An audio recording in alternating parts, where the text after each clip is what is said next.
Oh, testing. Oh, geez, there. Okay. Trying to figure out what happened to the audio. I'm over here talking to myself for like the last couple of minutes, trying to figure out what the hell is going on here. Um. Anyways, like I was saying, uh, I have pretty much awesome. I pretty much decided that I'm gonna go ahead and try to at least have a monthly schedule. I was working on something while I was sick, like maybe having a weekly schedule, but I think that'd be a little too much, especially with like work and everything else like that. So I think a monthly schedule. I'm feeling a lot better. Thanks, Dragon. I'm feeling a lot better. I still have some congestion. I still have a cough.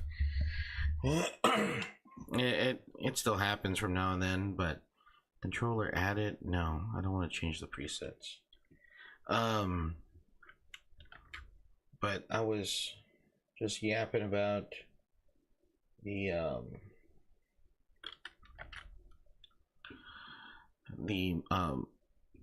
change from monthly schedule to weekly schedule. I was actually, while I was sick on my deathbed.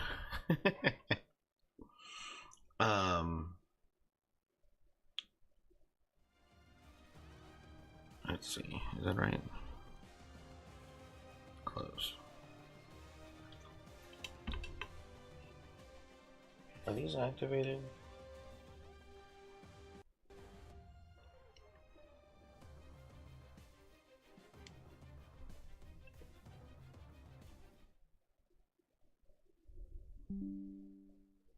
Okay, I'm just making sure. I've been kind of like toying with the idea of like a weekly schedule, but that would take so much work, and I just don't have the time to do a weekly schedule. So I figured a monthly schedule is probably way better.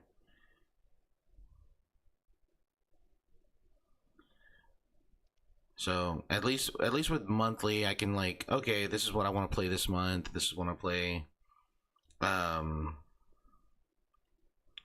and see what's gonna happen. I picked up. Oh, by the way, I picked up two controversial games. Controversial in the sense that they had been in gaming. Some of the gaming channels that I watch, game news channels that I watch, and they had been kind of like on the radar for certain. Well, I'll just come out and say it because like what pussyfoot around it. You know, because they were connected to one Sweet Baby Inc. And if you're not familiar with that story, that's an interesting story to talk about. And then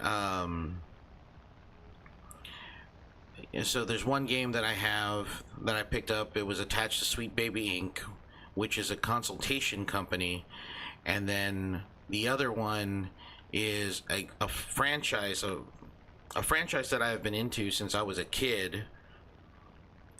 In the early, well, not the early years, but like I guess it would be the early years of computer gaming, for at least for me, like when computer gaming got really good around the 2000s. Right here, you. Oh, no, damn it. Damn it. Gotta jump out.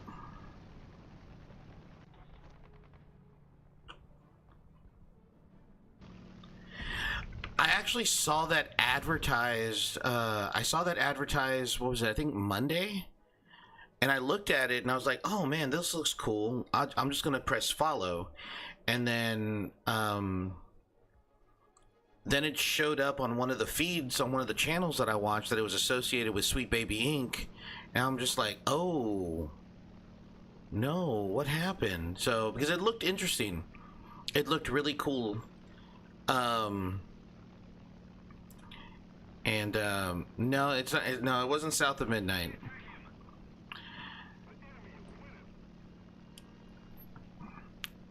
It was is it Kafur? Kafa? I can't remember the title, but I picked it up. It was in the Humble Bundle. and we're gonna check it out.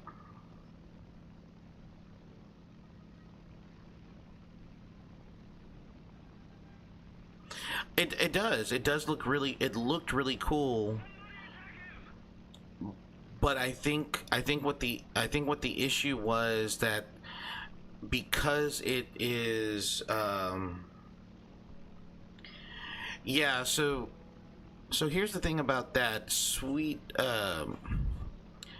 here's the thing about that. I want to make sure. I feel like I'm yelling into the microphone with these headphones on sometimes. um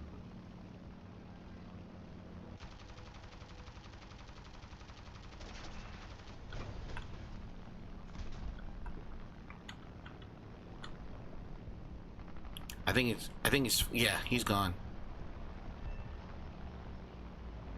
Yes, okay. Uh-oh, uh-oh. Right there. Oh, come on. Nope, nope, nope, nope. Got him.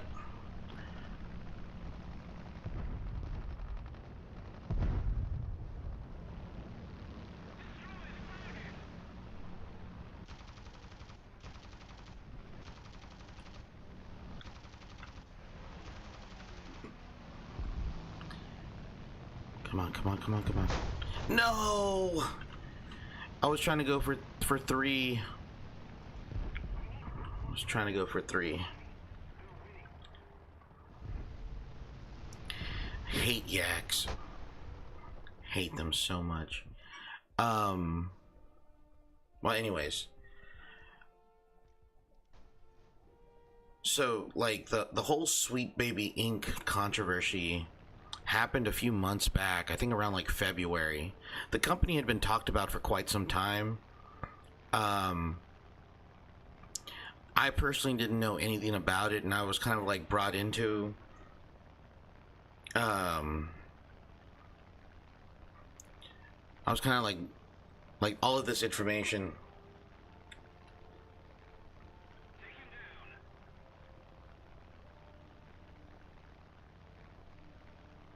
I don't know. I think stop motion looks kind of cool, but also too, I heard the writing was terrible. Like it was just bad writing. It was bad writing overall. The script was terrible, and it was just boring. That was some of the things that I heard about the game.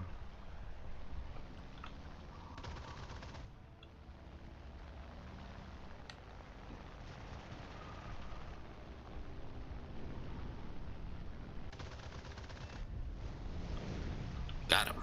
All right.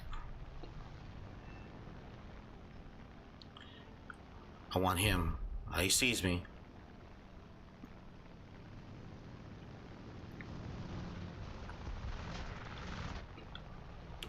There he is. Oh, come on. What a piece of shit. Unless he legitimately got taken out.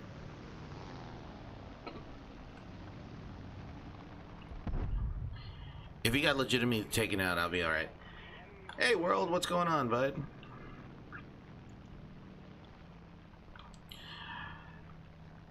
But yeah, so I heard the game had like really bad writing, and it just had too much DEI things that were just egregious. I mean, it's not really.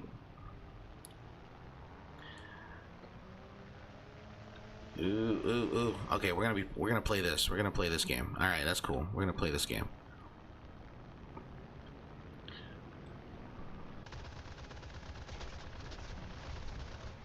That, and I lost.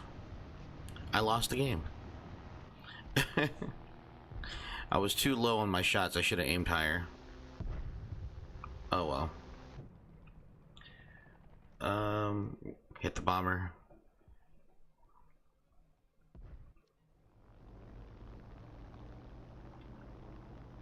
Got to climb up. We're gonna try to see if we can get to 20,000 feet if we can. What's F7? Oh, they changed it.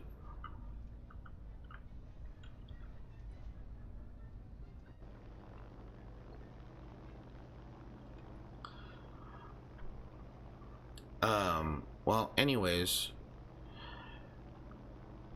so the whole Sweet Baby Inc. controversy is kind of interesting because, first of all, it started off like if the company had done absolutely nothing. Okay. Well, rest up, rest easy.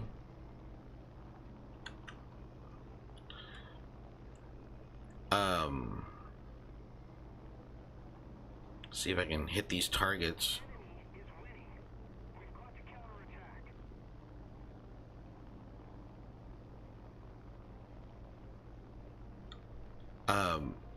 Had the person who was on Twitter not done anything, it probably would have blown over and nobody would have known about the company. But since this person reacted, no, they're not owned by Ubisoft. They are a private consultation company. So their whole thing is that they are consulted in terms of like script writing, character design, adapting games for modern audiences, and stuff like that. That's what they're there for. And generally the whole I hate to use this term. I really do hate to use this term, but I'm going to use it anyway. The whole term for made for modern audiences is just a dog whistle for at least in certain circles, like woke stuff. But they have worked with Ubisoft. They have worked with Warner Brothers. They've worked with a lot of companies. In fact, a lot of their games, like Suicide Squad Kill the Justice League, was one of the games that they worked on. And of course that game flopped, right?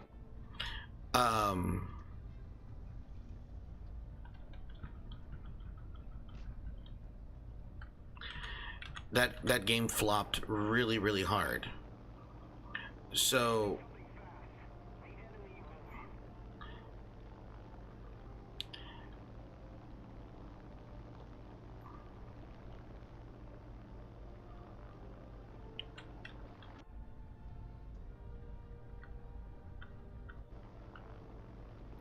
I'm gonna try to see if I can climb up higher.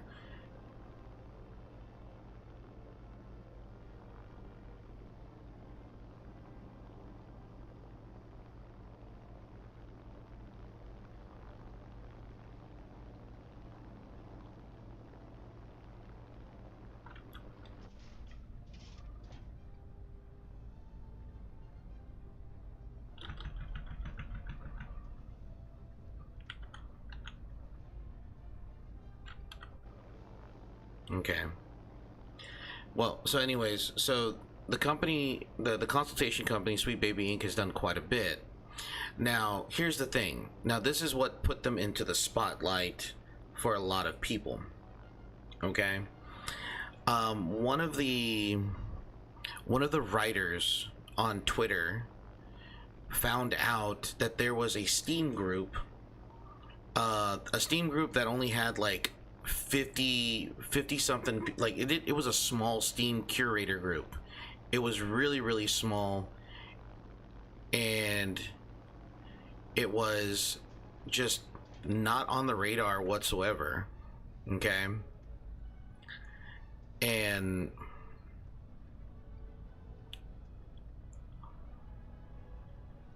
let me get ready to bomb these targets here.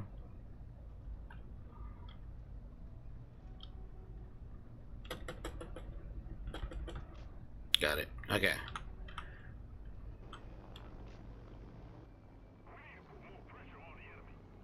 Let's follow these bombs down.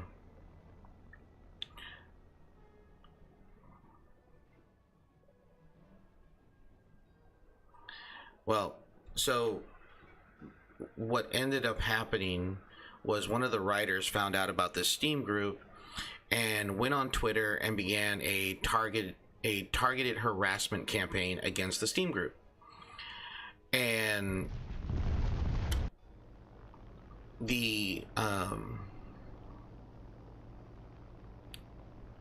the Steam group itself became under, like, was being mass reported, and then the writer was also asking for the creator of the Steam group to be have their Steam account taken away from them. Okay, and what was the egregious sin that was done? What are we even on about? Talking about I picked up a couple of controversial games that were, oh no,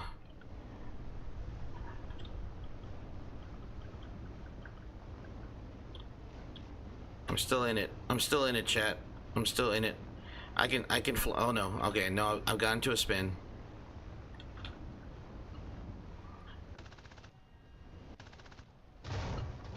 I think I'm okay. Okay, maybe I'm not okay.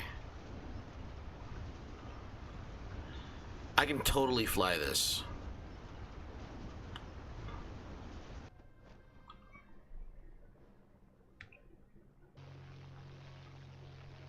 What the hell is that? That was the weirdest looking plane I've ever seen.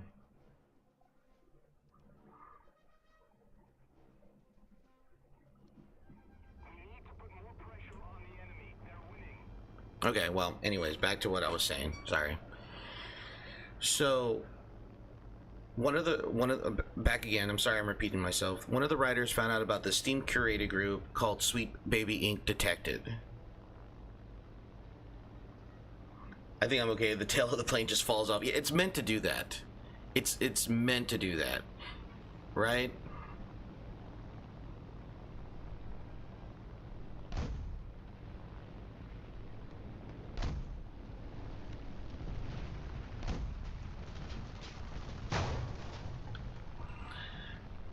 No. No, I'm not sick. That dude hit. Oh my goodness, that guy came back at me. And he took my other plane out. Wow. That is such an ugly looking plane. But it's an ugly looking plane that has taken me out twice. So, you know.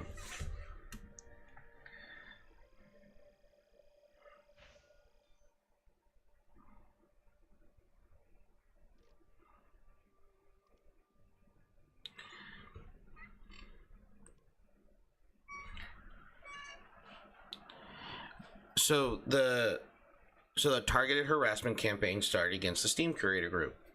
People found out about it, and that, you know, this was blatant harassment. This was all the company, all this curator group was doing was that it was cataloging all of the games that Sweet Baby Inc. had attached itself to, and that every single game was like pretty much, hey, buyer beware, these games are not fun, they have low scores. I mean, it was a curating group that was being a curating group, and this guy took offense to that and made the curating group more popular, the Mandela effect, right? And Steam said we're not gonna ban the curator group, and we're not gonna ban the creator, because he's not doing anything wrong. He's doing what a curator does. And so this turned into a whole thing, and then so this put Sweet Baby Inc. into the spotlight. Then people started digging into it a little bit deeper and started asking questions like, who's Sweet Baby Inc.? What is Sweet Baby Inc.? And all of this other stuff. And so that became the topic for like the month of February, and what games that Sweet Baby Inc. was involved in. And then they started looking up videos of Kim Belair, who is the CEO and founder of Sweet Baby Inc. And a common tactic of hers is to threaten video game developers, like, hey, you need to use our consultant firm. If you don't, bad things could happen to you, because we need to make sure that your whatever game that you're making is not racist, it's not insensitive, it's made for modern audiences, stuff like that. And And this was something that she was saying, like, on camera and at game conventions and stuff like that. And so a lot of people were like, wait, what? No, no, and then the game journalists started to get involved, and like Kotaku and a few, like, I can't stand Kotaku for a lot of reasons. Their writing is terrible, and generally any game,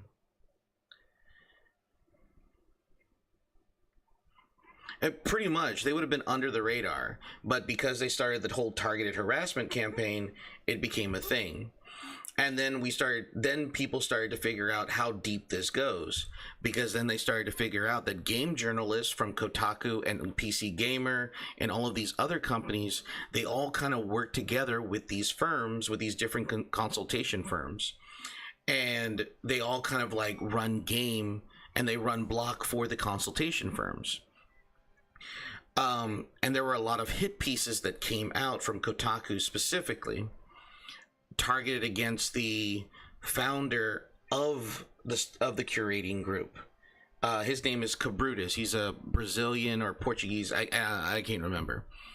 So they started doing hit pieces on this guy, and then they started like talking about they need a better PR team. Yeah, they do. So a lot of people started digging into all of the games that they were attached to and why they flopped and how much they were involved, and this whole thing. Now, me personally, this is just me. I have no issue with diversity. I have no issues with those things, but as long as it comes off natural. If it comes off forced, and it comes off forced, it's not something that you want to be interested into, right? You want original stories, you want good stories, great characters, but someone like me would be considered, a racist and all these other things, because I want people to create authentic characters with authentic stories and make them authentic, right? That's too much to ask, especially if I'm asking for like diverse characters. Make it seem natural. If you're going to create a character who's gay, why do they always have to be flamboyant? Why do they always have to be... I know a lot of gay people. My best friend at work, he's gay. He's not really a flamboyant guy. All right. It just seems like they fall into using stereotypes, even though to them stereotypes are bad, right? What is this guy? Why is he here?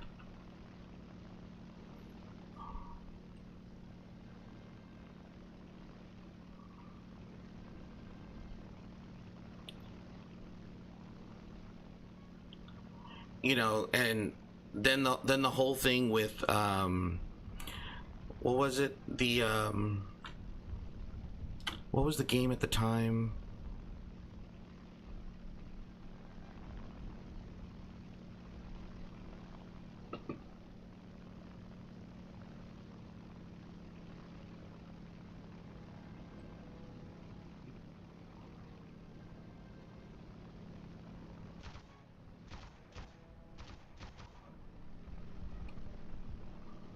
I don't think I'm going to be able to catch up to this guy at all whatsoever.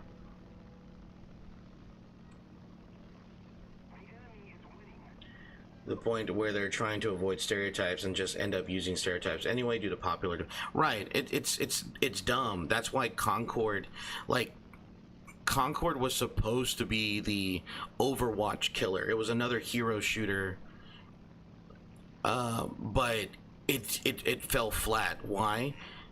Too much DEI, too much forced diversity, and not to mention also too the another thing in gaming that a lot of people have started to notice is like the body type A, body type B trope, right? It's no longer male or female, or if they do have male and female body types, they're very boxy, androgynous, you can't really tell what they are. The finals kind of does that, right? Like if you like take a look at the finals and you look at their different body types, they have body type A, B, and C. They have like really petite, really buff. You know, you can't really tell.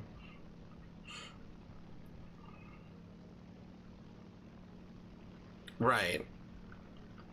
Because they want to seem good and have brownie points. So that, I mean, really, that's what it comes down to. And so what ended up happening. So what ended up happening to the game that we talked like that you mentioned in the beginning of the stream, was it South of Midnight? Is that it? Yeah, I think that's what it was called. That game suffered from Soft has literally been casually woke since 2008. One of Dark Souls' main villains is like a trans woman femboy, but people love them, so that's why yeah. See, and that's the thing. Nobody's saying not to have them. Nobody's saying not, and I think that's the one thing about Sweet Baby Inc. and all of its followers. They think that people don't want those things. No, it's not that people don't want them. People want them to be natural characters. They to fit into the story and not forced in, you know, because diversity demands it. You know, Passy is it's Wednesday. It is Wednesday, my guy. It's not time for drinking right now.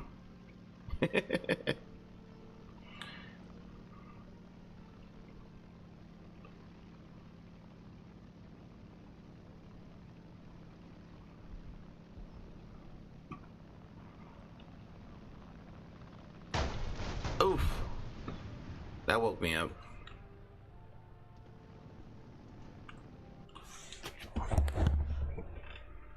Well,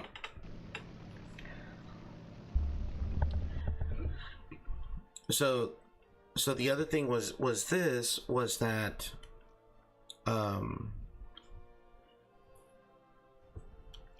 they advertise a lot of their games on Twitter. Well, who's on Twitter? Well, it's the woke crowd, the woke. You know, you'll have to forgive the political lingo here, but the woke lefties that don't play video games, they're not into gamer culture. They're a bunch of posers, a bunch of fake gamers that involve themselves with anything that has to deal with diversity, right? So, and are always super offended. Well, Sweet Baby Inc. started posting about South of Midnight on Twitter. It was getting likes. They might have been botted, who knows? But that's neither here nor there. Oh, thanks, bud. Appreciate it, man.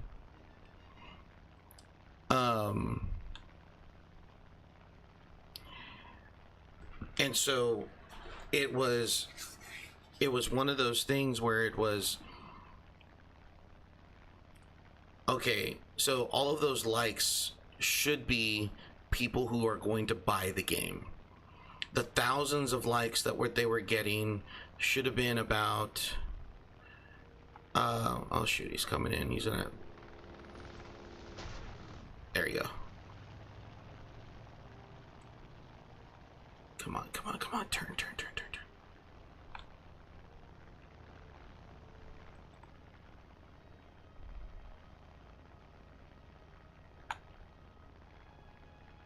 Right. Damn, he can climb. That plane, that little plane can climb. That is absolutely ridiculous. That's crazy how such a little thing like that can climb. And it can climb super fast. That's crazy. I need to play the Russians for a little bit.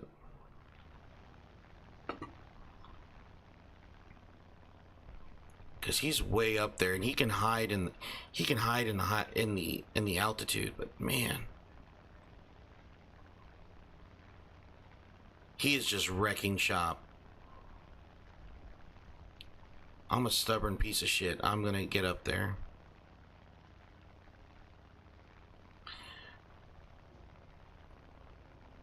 Like gender options, just make a male, female, and non-binary, or just make a body sculpting option to have the feature you like. I agree.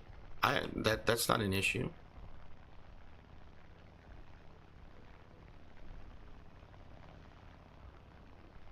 Dude, he can look. He can climb straight up way too fast than I can. I'm going down.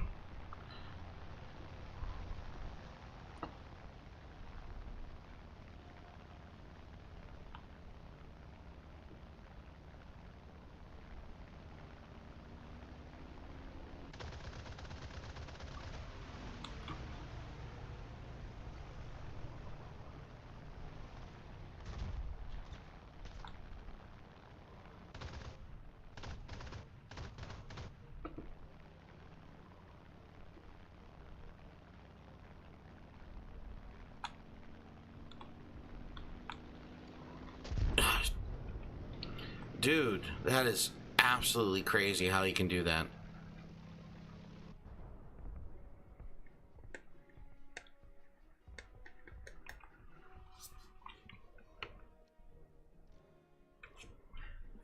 That's crazy. Options, or maybe even pronoun option in the game, but when you do stuff like Dragon Age Veilguard where you have entire cutscenes educating on how to be woke, I'm not playing. Exactly, and that's the reason why Veilguard failed so much. Like, they ruined Dragon Age. I never played Dragon Age, so I can't really say that I was a fan of the franchise. But I do know the people who did want to play, who wanted to play Dragon Age, and they've always played Dragon Age, skipped this one. Why? Because the character was a piece of shit. You know, and it was just. But and here's the thing though, these companies haven't learned anything from it. They're still producing these games thinking people are going to buy them. Look at Assassin's Creed. All right. Now look.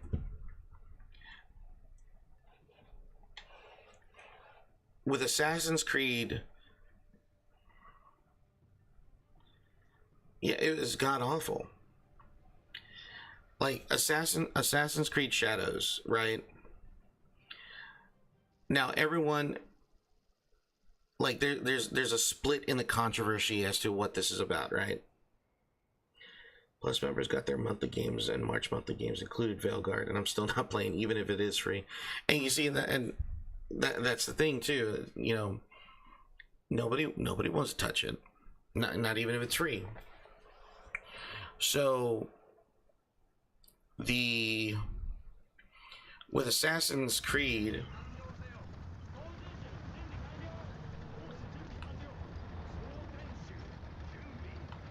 right?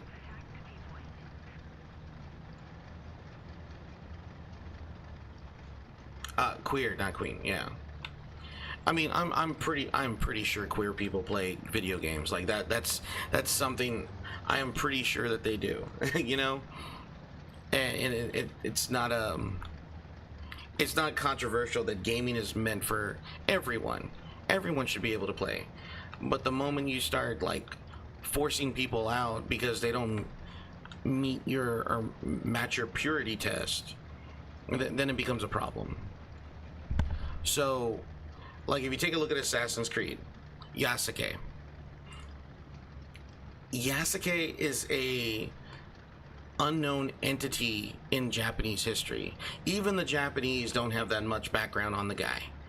But all they do know is that he was a retainer to Oda Nobunaga. Now, in Japanese culture, a retainer and a samurai are completely different. And that kind of stuff means a lot to to the Japanese, right? So here's the thing. Everybody knew that it was Assassin's Creed. Assassin's Creed plays with history. I mean, they had a freaking DLC for Assassin's Creed 3 where George Washington became king of the United States, right? And you had to assassinate him or whatever.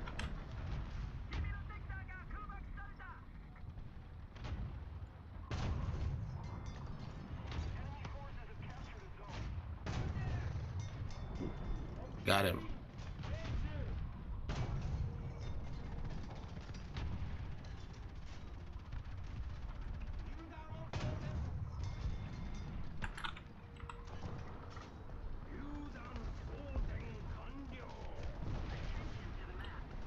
There he is.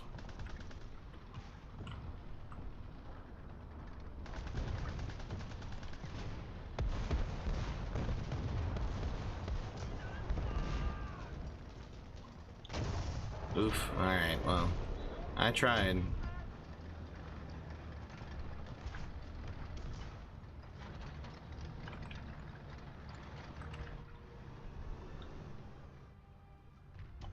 Where is he?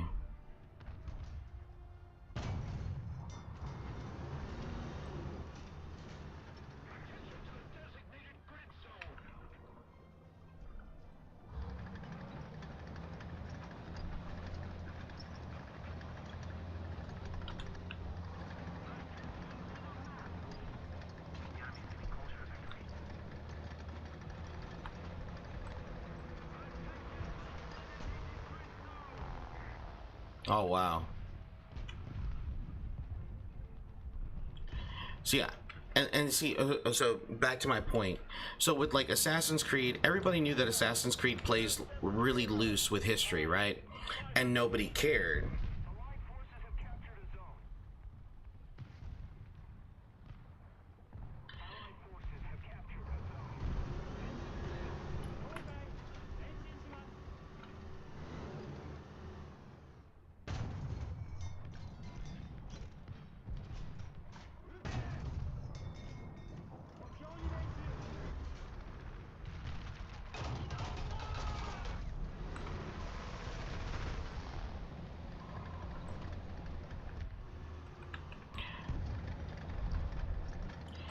So nobody really cared in terms of like Assassin's Creed playing with history. So these games that go on several fan bases that they start woke flying games from inside. Yeah. And so the whole thing is like with Yasuke.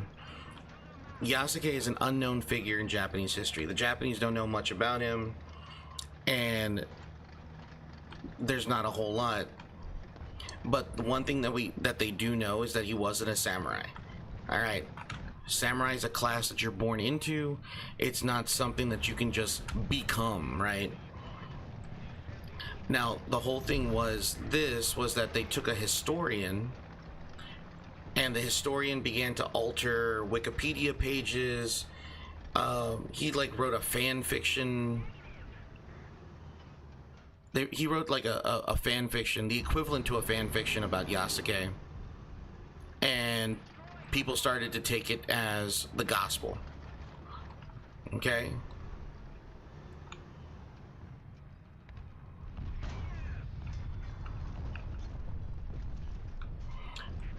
And so everybody kept on taking it as if it was the gospel, and became just it became a huge issue.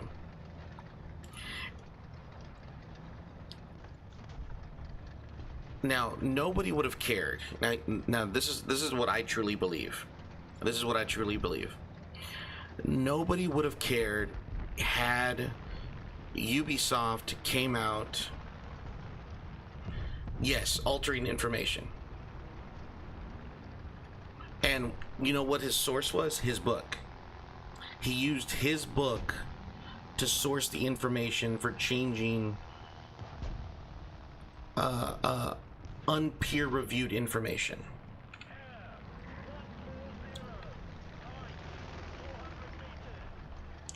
And even if you try to go back and change it, or you try to, try to verify the source, Wikipedia will just take it down.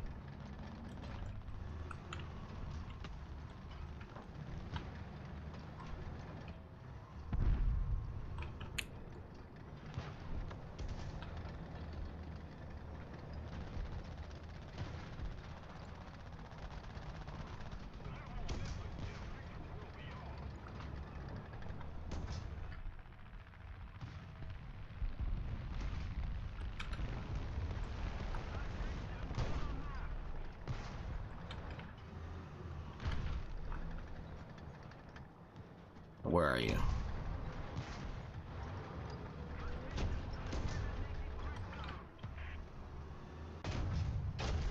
Ah, damn it. He blew up my ammunition. So, the author was going into Wikipedia, altering information, changing sources to his book, and just completely pushing the narrative that this Yasuke guy was a samurai, even though he wasn't. I can't. That one I don't remember.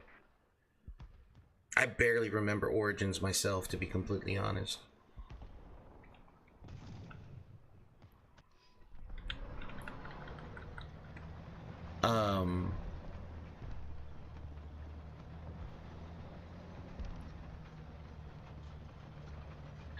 Yeah, that's weird that they would do that.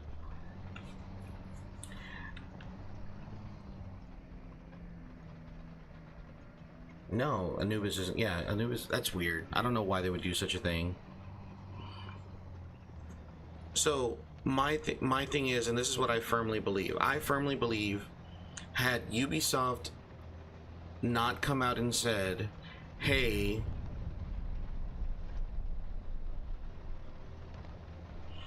you know," had they not come out and said, "Hey, we are honoring Japanese history and culture, and we are following it to the letter, like we're respecting it." Okay, cool. Which means that you're going to be, which translates to, I'm going to be respecting Japanese history, so that means I'm going to be making sure everything is correct. That is the translation, right? Had Ubisoft not come out and said that, I don't think anybody would have been upset. I don't think so. I want to believe that. Had Ubisoft not said, "Hey, we're going to be historically accurate here. Um so, watch out." But the moment they get called out for their BS, right? What do? Ubisoft doubles down.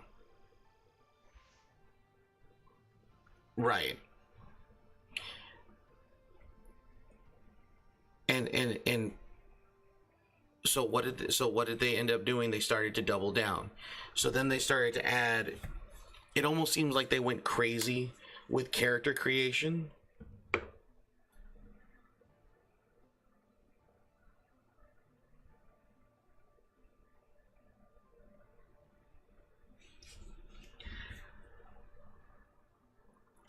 I, See, here's the thing. Myself as a historian, I also like to say that I study cultures too. There shouldn't be any correlation between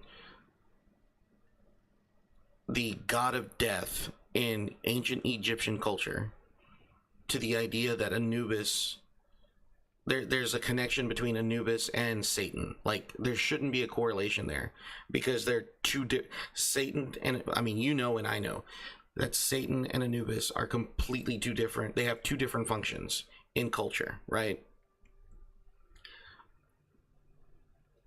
Anubis, he's the judge, if I remember correctly. My Egyptian pantheon is a little rusty, but if I'm not mistaken, Anubis is the one who judges you. He's the one that weighs your heart. Satan, on the other hand, is a completely different individual in culture and history, period, right? You gotta go to school tomorrow and it's embarrassing limping through the hallways, man.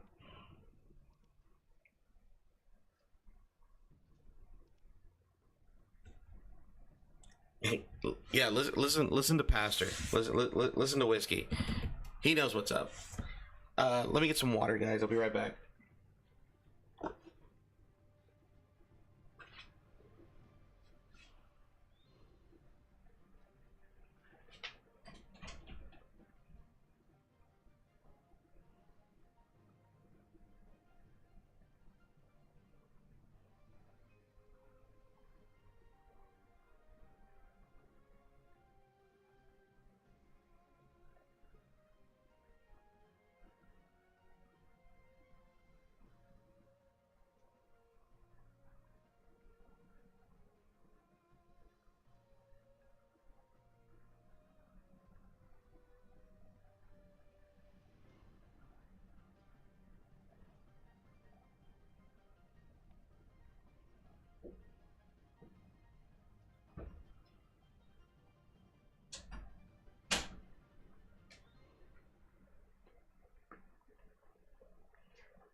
Okay, good. I'm glad I was right. He weighs the heart of the person. Yeah.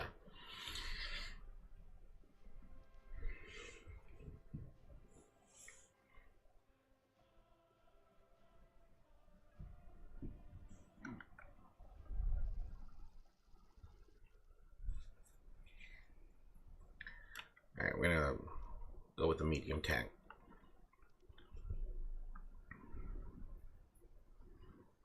This is the same map. I think we're on different sides.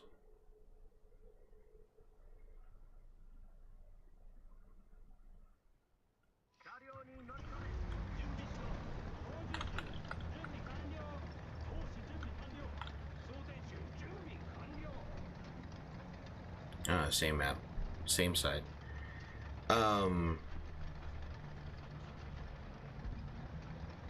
But yeah, so a lot of people are saying like, well, you're a racist because you don't want to see a black main character, or you don't want to see a a person of color, blah blah blah blah blah. And I'm just like, no, that's stupid, because I really enjoyed Assassin's Creed 3, and I was a Native American. I loved Assassin's Creed 3. It was one of my favorite Assassin's Creed, still to this day. And it's fun. It's a lot of fun. Like, or you don't want to be, you don't want to, you don't like or you don't want to see a woman or anything like that. Like, no, nobody cares about that shit, right? How are they able to call down these artillery strikes like that? That's crazy.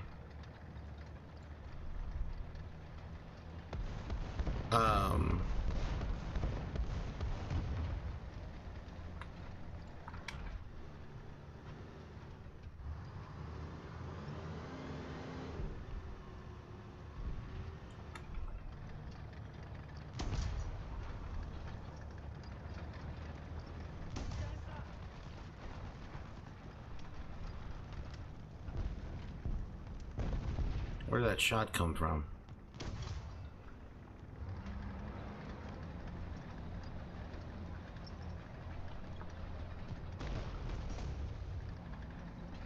Oh shit. Didn't even penetrate. Oh, it was a stupid little pasta. Fucking hell, man.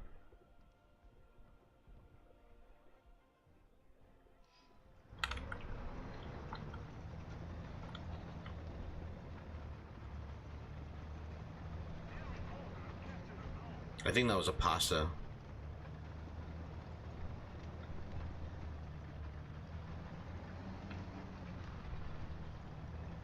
Bro, that tank is going like nowhere fast. That is such a wild looking tank. I'm not gonna lie.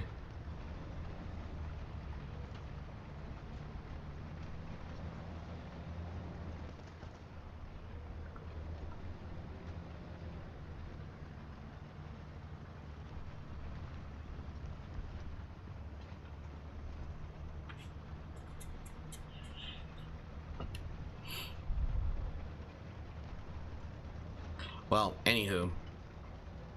But yeah, so nobody was like, oh my god, I don't want to play a Native American. No. Ew, gross. No, nobody was like that. People want awesome original characters.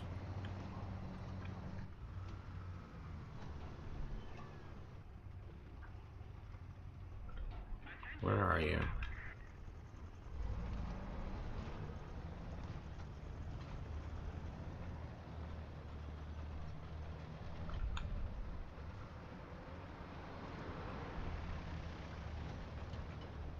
People want original characters, not forced characters, not anything like that.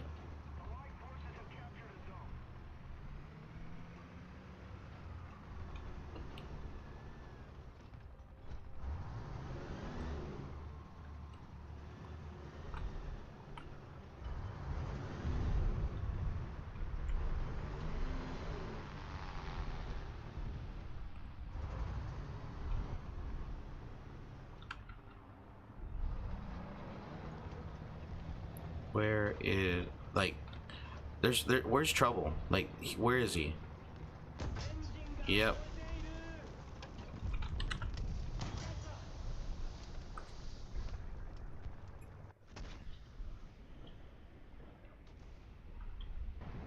Oh, it's not a pasta. It's a fucking Dr. House. Oh, uh, um, Fry. Is it Fry? Is Stephen Fry? No, not Stephen Fry. Hugh Laurie. That's what his name is. Hugh Laurie.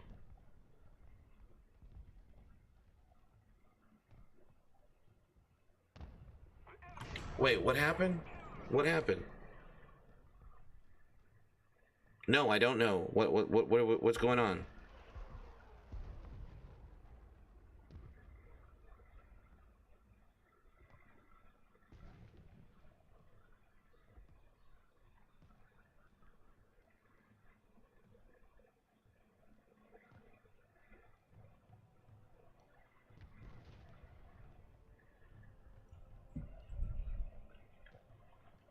I'm confused. What happened?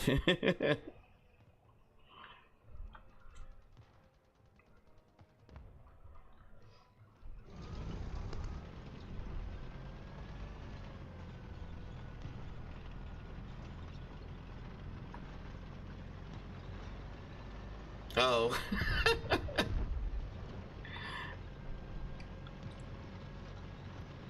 I was like, I thought something happened to him. I was like, oh no, he's one of my favorite British actors. Like, I really do like it. I do like a lot of his stuff. Like, you should see some of the skits that that him and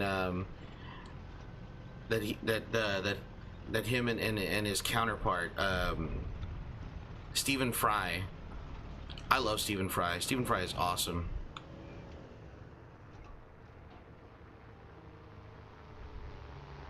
That look like a tank?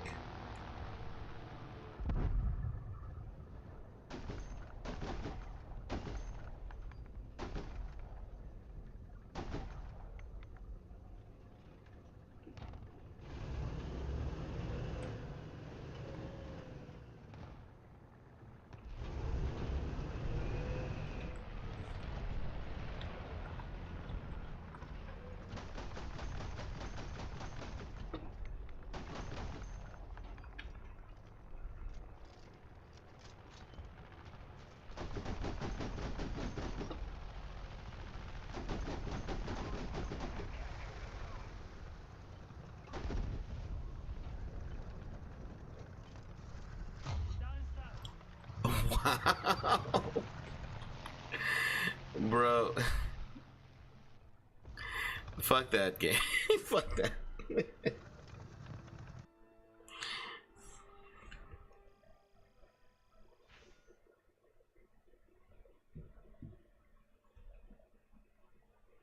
Yeah, it's called it's called A Bit of Fry and Laurie. But also too, they were in one of my favorite Blackadder shows. I don't know. The it's called Blackadder Goes Forth. If you're into World War One, that is an awesome show. I don't know if I could show you clip. I probably can't show you clips, or could I?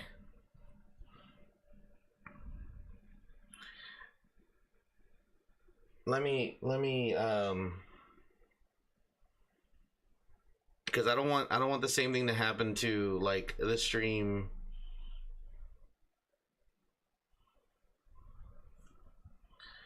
Okay, let me open this up really quick and then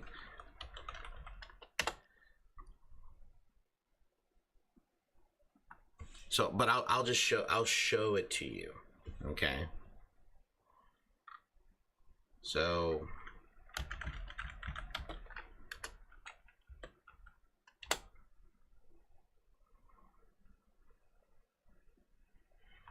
So this is Blackadder Goes Forth. It's probably one of the best. Like, the episodes are not that long if you can find them in full, but they're absolutely hilarious. Classic British comedy, awesome. It's great. Okay. Um, and I think this was the final this was the final episode right here, and it's very emotional. You know, like the writers were pretty spot on, and it's a really good. I like the ending, and especially like if you watched every single episode. Maybe. So let's see what happens.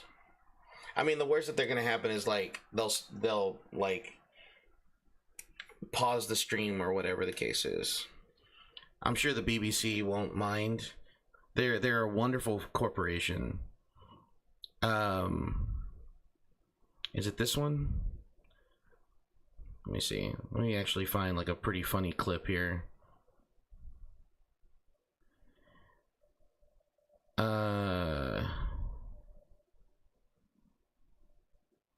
Oh, his firing squad. That was actually. All right, world. Good night, bud.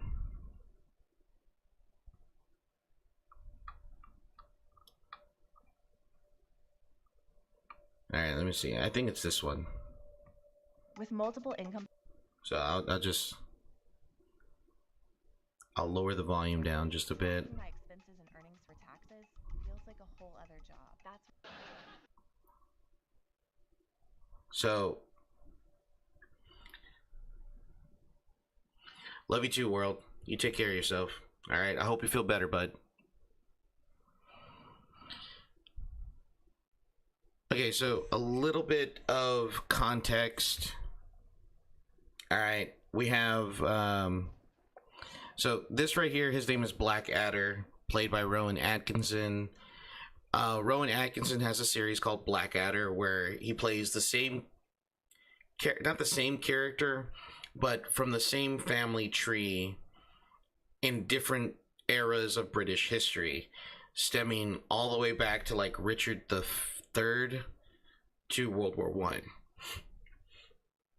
And it's really funny. So he has all these other British actors that play with him, and they play various roles, but also their roles are of within the same family tree of people who have interacted with Blackadder as well.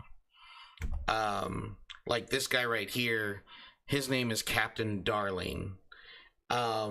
And there's various other people that he has played with the name Darling in it. It's just been kind of like a funny thing. So context, this is World War One. They're in France, I think they're in France. And Blackadder's whole shtick is like to get out of the war. Like he wants to leave the trenches. He wants to go back home. So he comes up with like different schemes so he can avoid having to go over the top, right? And to certain death. So he's been doing his best throughout it's only one season. Like each thing is a season. So the entire season he's finding ways to try to like slow the process of the war so he doesn't get killed. And I think he was summoned to the general's headquarters to discuss a strategy in his section of the line.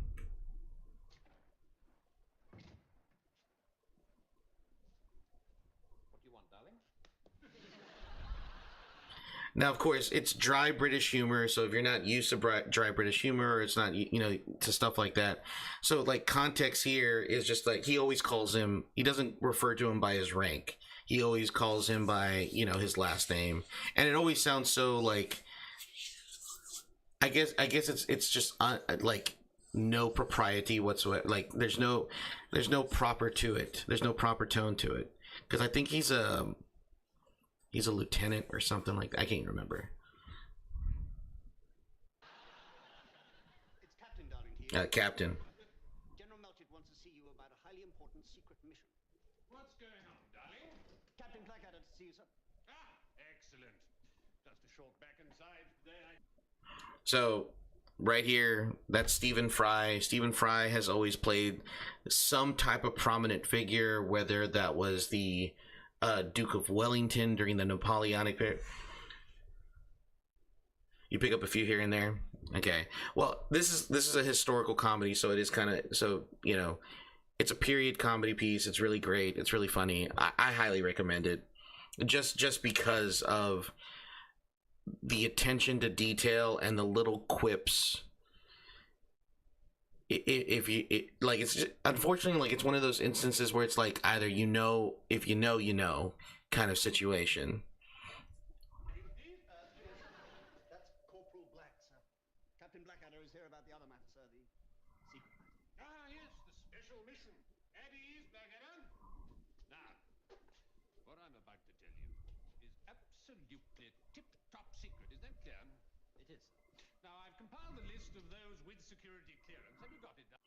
Now, also, this is supposed to be satirical as well. All right, it shows the ridiculousness of military form, and also the absolute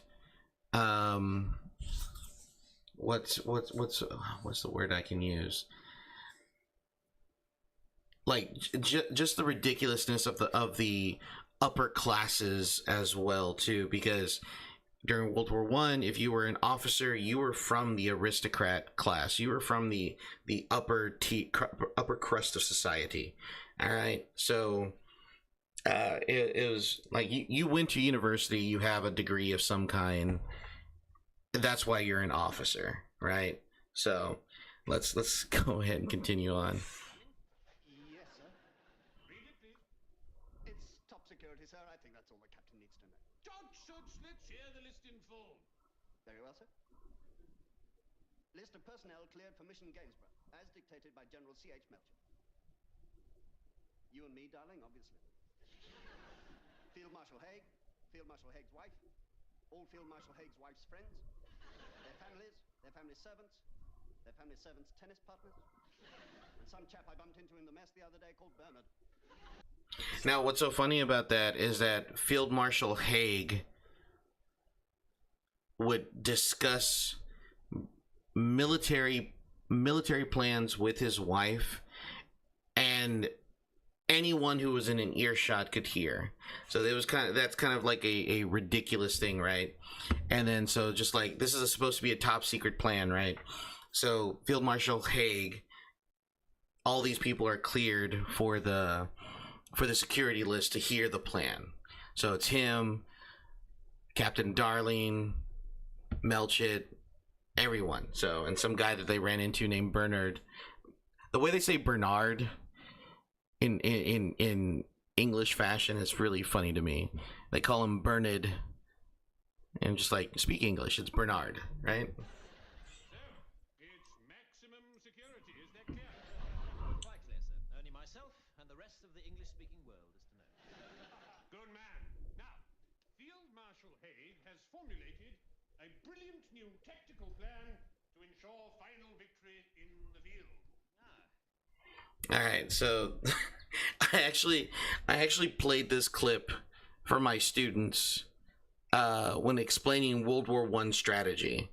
All right, and I think this particular clip kind of like summed it up pretty well. Will this brilliant plan involve us climbing out of our trenches and walking very slowly towards the enemy? How could you possibly know that, Blackadder? It's classified information. It's the same plan that we used last time, and the 17 times before that. Exactly. And that is what is so brilliant about it. It will catch the watchful Hun totally off guard. Doing precisely what we've done 18 times before is exactly the last thing they'll expect us to do this time. Now, I don't know if that's true or not. I don't think it was. I've never read anything that said that, but it just seemed like if you're a British soldier on the trenches, it's like it's like they must be thinking this, right? We've done this several different times before. Every single time, you know, it's just just pure ridiculousness. All right, and then Blackadder has something to say about that. There is, however, one small problem. That everyone always gets slaughtered in the first 10 seconds. That's right. And Field Marshal Haig is worried that this may be depressing the men attached. So going out over the top across no man's land, being slaughtered within the first 10 seconds, this might be depressing the regular foot soldiers. Yes, this is very depressing. He's looking to find a way to cheer them up. Well, his resignation and suicide would seem the obvious. Interesting thought. Make a note of it, darling. Take a look at this. And so I think that was a thing, if I remember correctly. Like they were just like, yeah, this guy's absolutely insane. But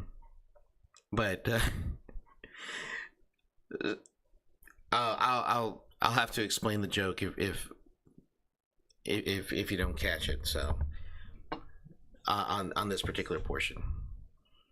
you know it. King and Country.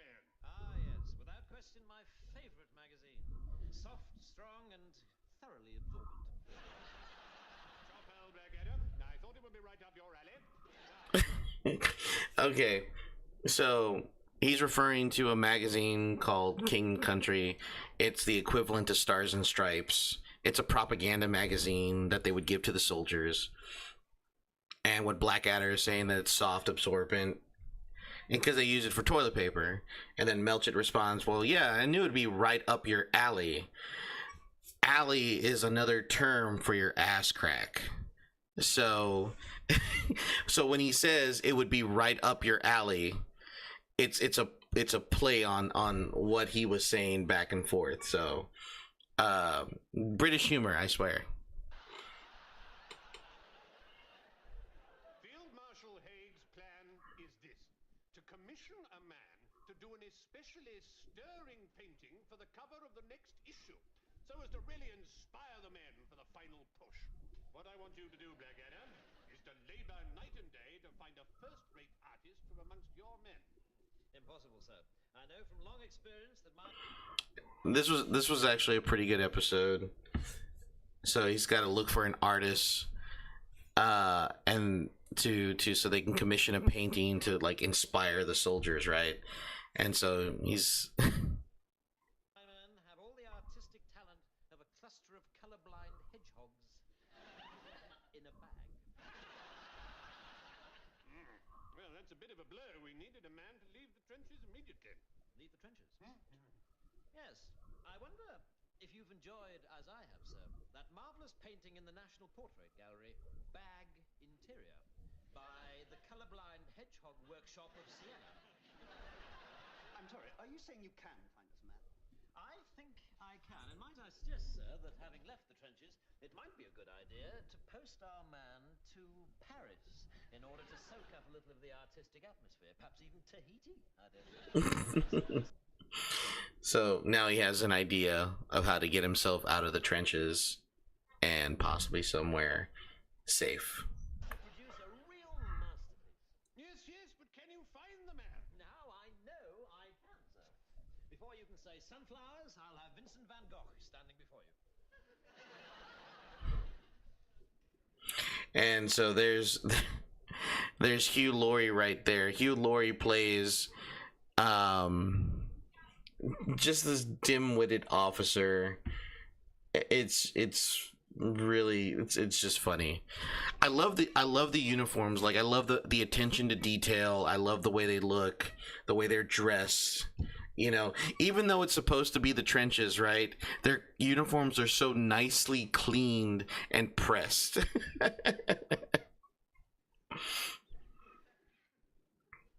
don't stop, sir. It's coming. It's definitely coming. I just wonder whether 2 socks and a hand grenade is really the sort of thing that covers of King and Country are made of. There will be when I've painted them being shoved up the Kaiser's backside. Now this is interesting. So this guy right here, his name is Baldric, the one with the glasses here.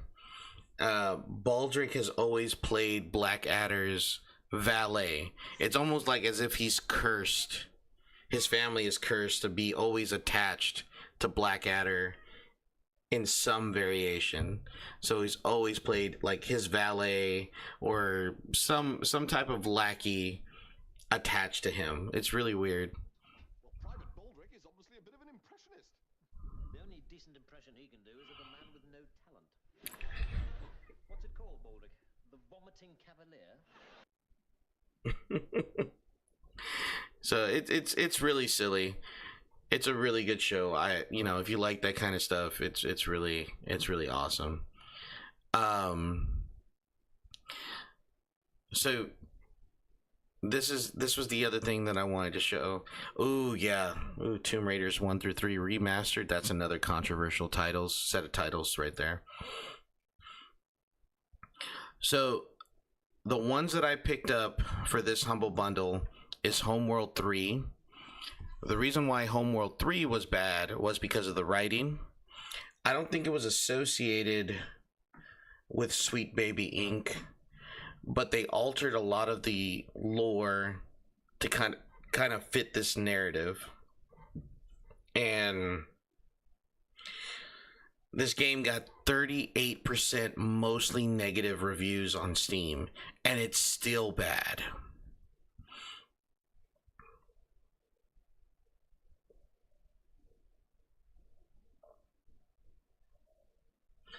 Right. Yes, see, my art history is lacking, so I should have caught that.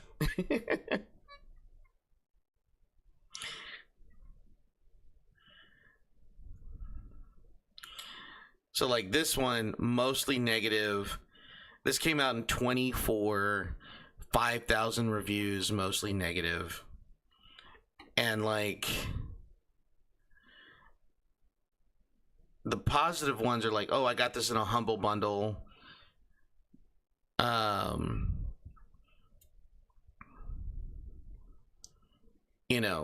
Better off playing the first two. I haven't played the first two on stream. I've thought about doing it, but it. And the other title is this one, Zao.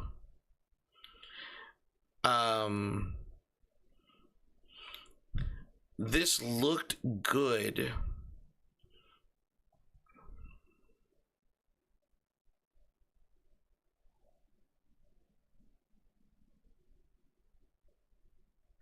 Yeah, it's a lot of fun. It's a lot of fun. This is the other game. It's called Zao. Zao was supposed to be like an original story. It was supposed to be peak, and it did okay. 81% on Steam.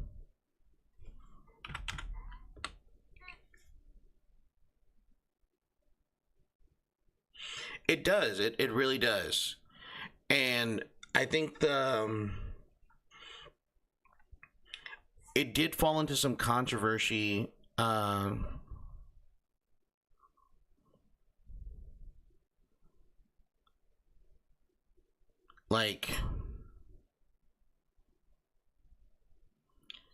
the only reason why this game fell into controversy was that it was associated with Sweet Baby Inc., right? This game is actually associated with Sweet Baby Inc. But the problem was, well, no, I'm sorry. I'm wrong. This game was not associated with Sweet Baby Inc. It was Collateral Damage during the whole hype. Because the creator of the game began supporting, if I'm not mistaken, Sweet Baby Inc. and all of its endeavors. And then as the game was selling, he began talking about how racist and bad and it's a whole thing. I need to do more research into the creator of Zao and why it didn't flop, but it did get into the mix. But I think it recovered pretty well.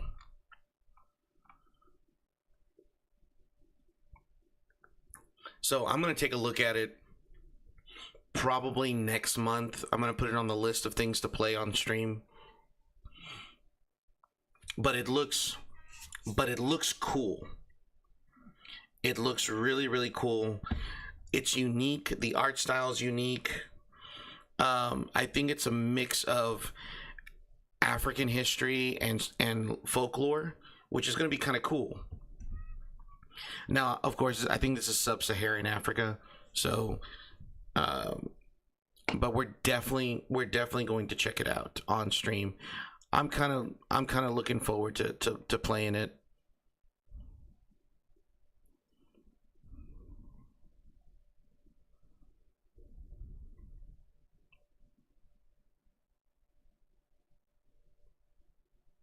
You're so funny. Ha ha ha.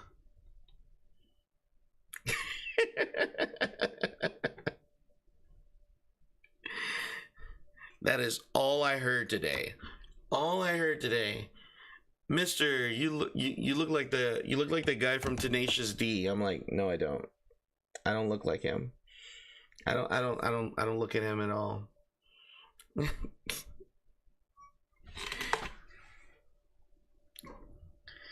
Chicken jockey.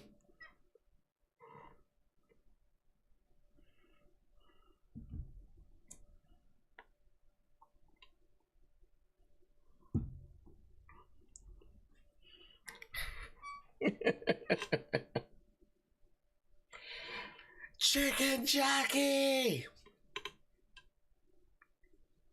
There, I said it. I said it several times for you. All right.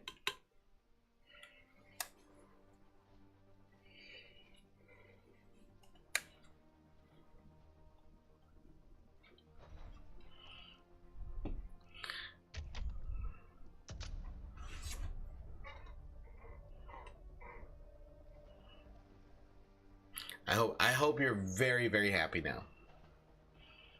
Even though chicken jockey is all my sister says. Have y'all seen that video that's been circulating on social media?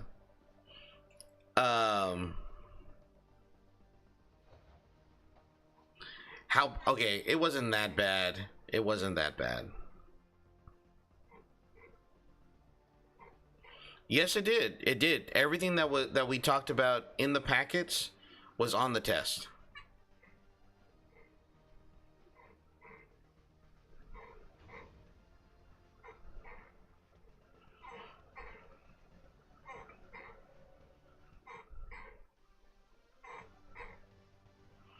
From Nelson Mandela to everything. No, that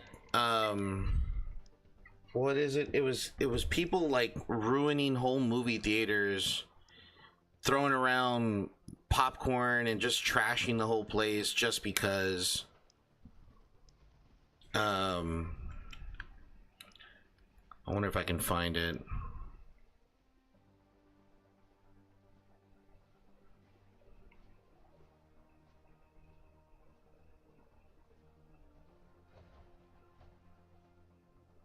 She was crashing out. Everything that was covered in the packets was covered in the tests.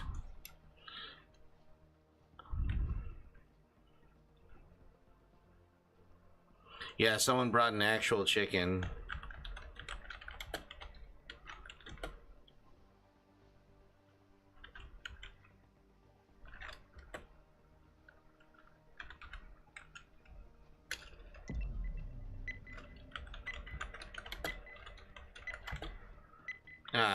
I don't know what's going on with my keyboard. It's probably because I need to sound on here.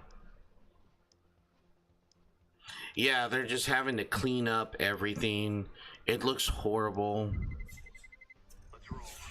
Like, people are just so inconsiderate. It's crazy.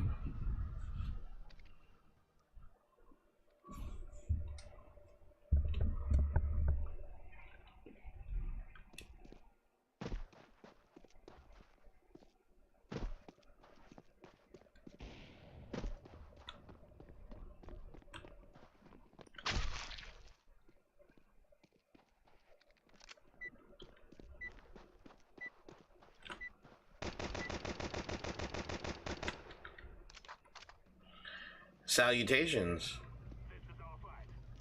When I saw a few, all I could think of is a scene from Daddy Daycare when the kids is like, I'm we got a B spawn. Want to push B?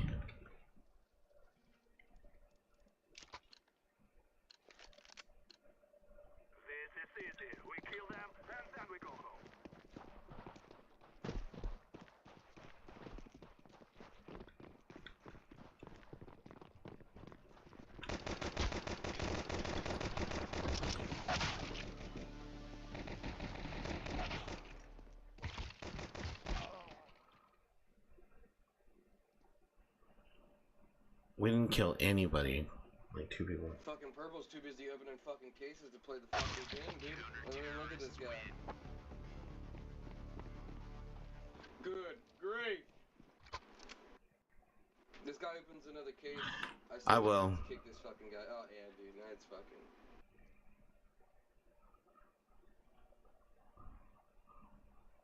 Poop balls. Guys, I tell you, we kill them all.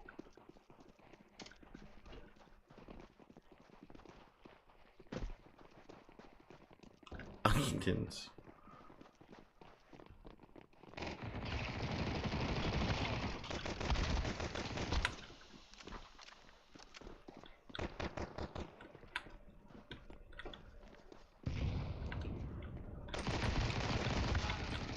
Shit.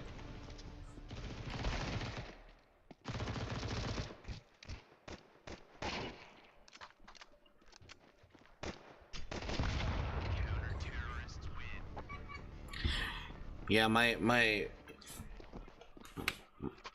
students and the other teacher that I'm working with, we had our last AP world history test, and everybody was crashing out.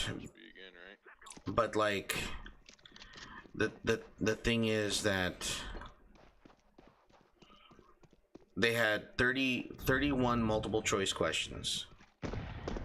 31 multiple choice questions, and each one of the multiple choice questions had a stimulus attached to them. A majority of them did.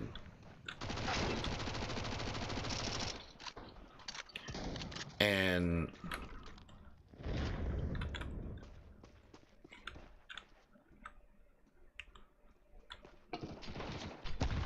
damn it.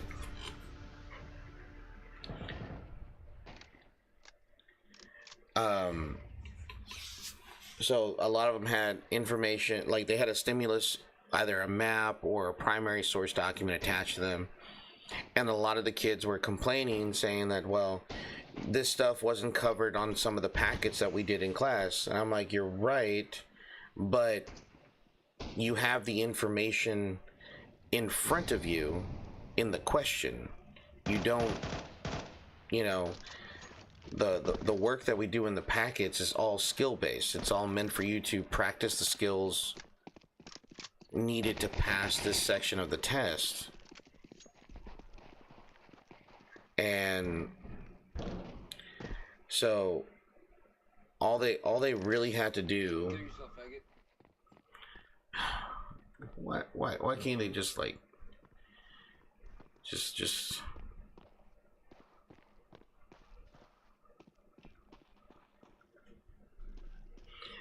that's really what it comes down to. They don't want to read. So it was all multiple choice, and the last question was an essay question. That's all it was.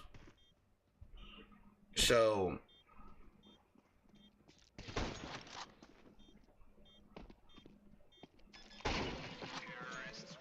nice.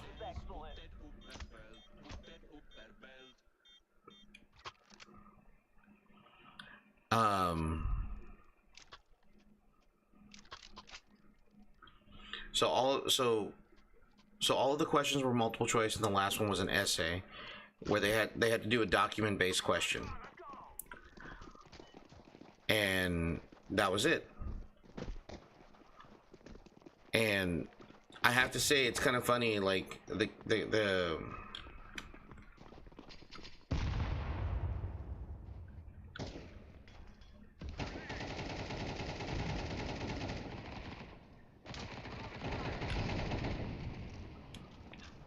Stop being toxic. I'm throwing a flashback.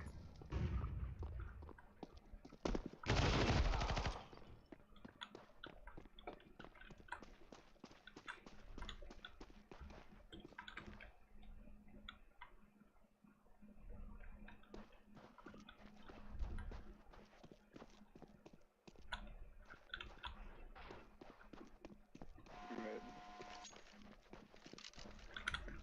Planted. Bomb has been planted.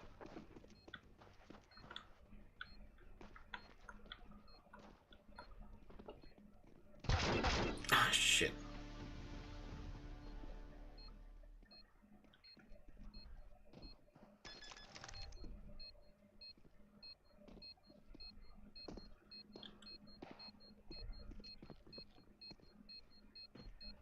Bomb has been defused. Counter-terrorists win. But yeah, so that was the whole thing, and unfortunately, what ended up happening was that a majority of the students didn't do so hot.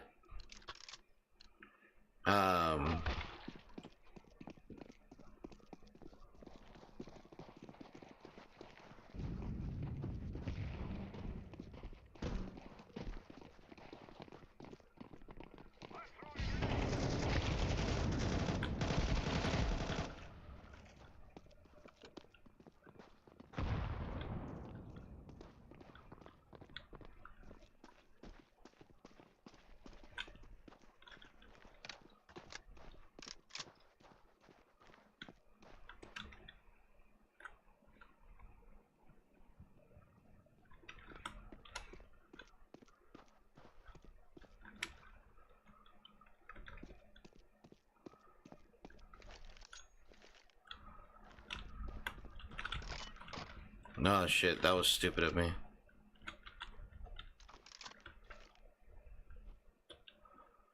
planting the bomb. Bomb has been planted.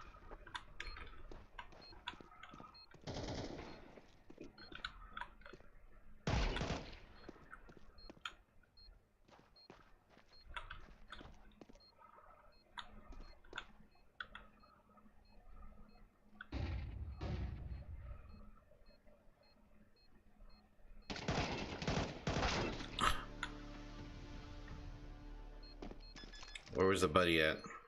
Oh, right behind him. Bomb has been defused. Counter-terrorists win. Pretty much, yeah. Counter-terrorists win. Yeah, they're expecting it to be just like what they're used to in other classes, and for a lot of the students, this is their first time experiencing an actual AP test. They've never had an AP test before, and this is their first time doing it, and so they're expecting whatever it is that we covered in class word for word, it's going to be like that on the test, and unfortunately it's not going to be like that.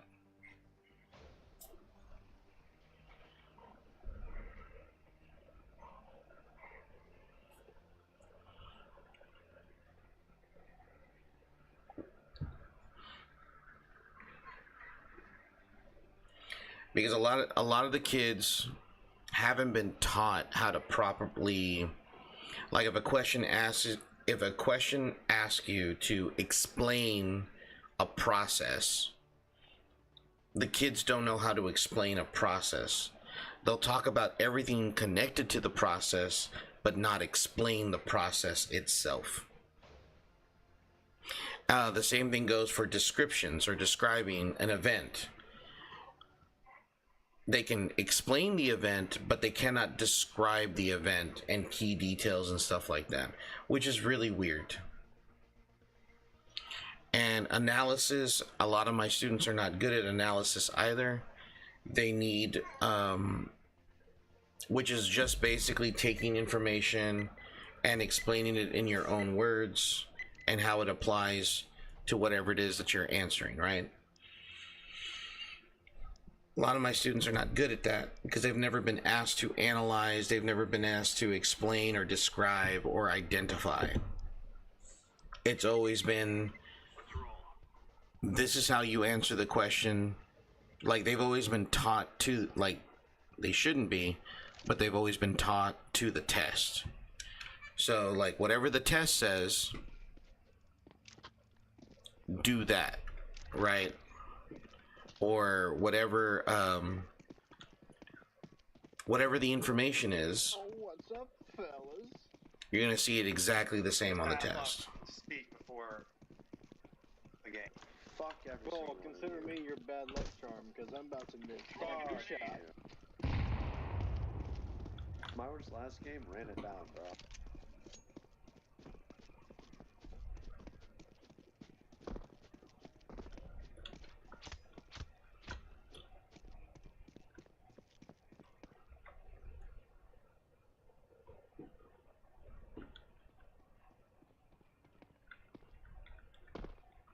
I'm here to win. I'm also here to win, but I'm also really bad. Well, I have a job for you. Yes. Be better. You're so fucking right. I don't know why I didn't think of that. I don't know what we're doing, but we're doing it. Remove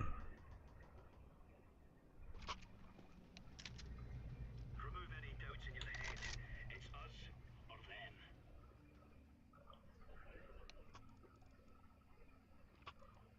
Alright, here we go.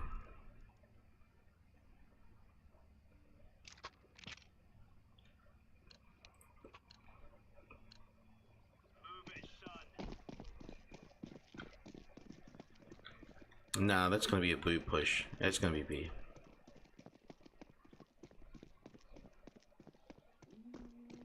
Get the banana rush, let's go. Damn. That.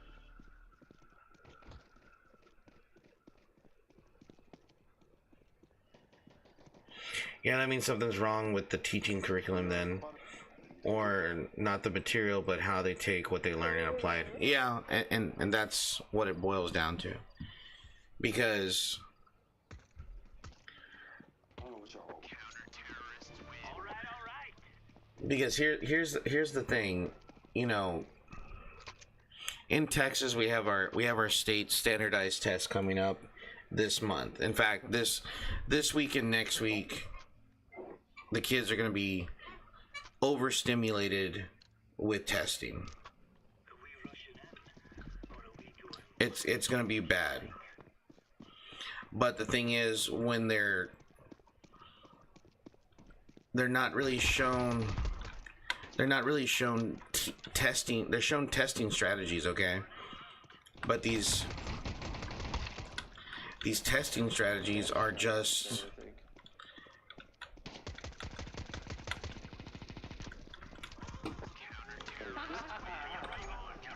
Fucking suppressive fire over here.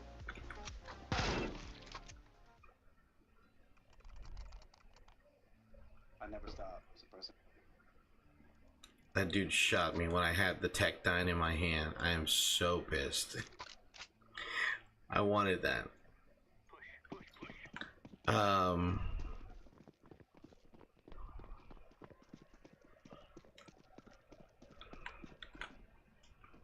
Deploying flashbang.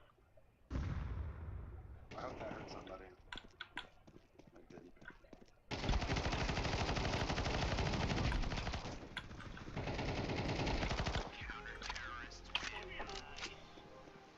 Good shit, guys. And they're just basically taught information on the test. It's just terrible. I mean, you keep talking, I'll keep it up all day, baby. Keep it up. We are Oscar Mike. Tiki Banky.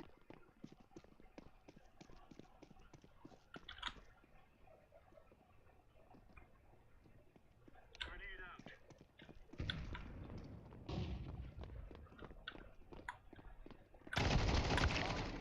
Ah, damn it.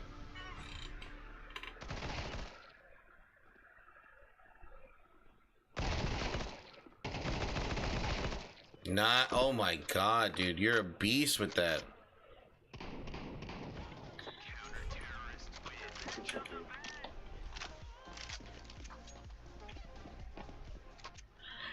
SX, you're getting me to half mast, man. The way you're rocking that P90.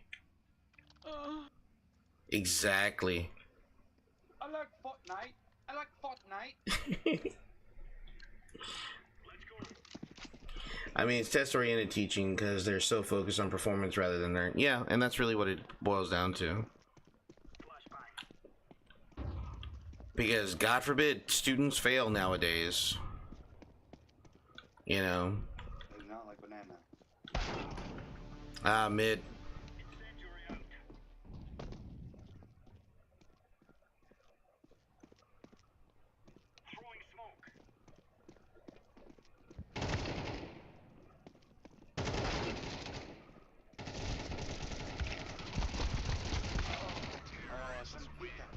I shouldn't have. They were all there. Yeah. Now I've gotten soft. Way to go. Oh. Think about Fortnite.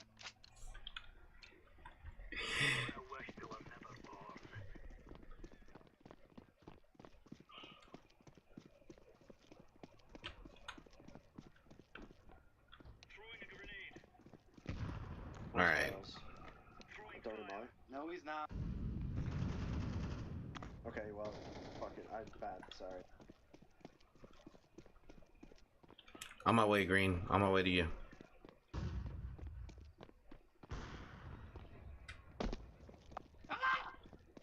Help! Whoa, nice pre-fire. Nice pre-fire.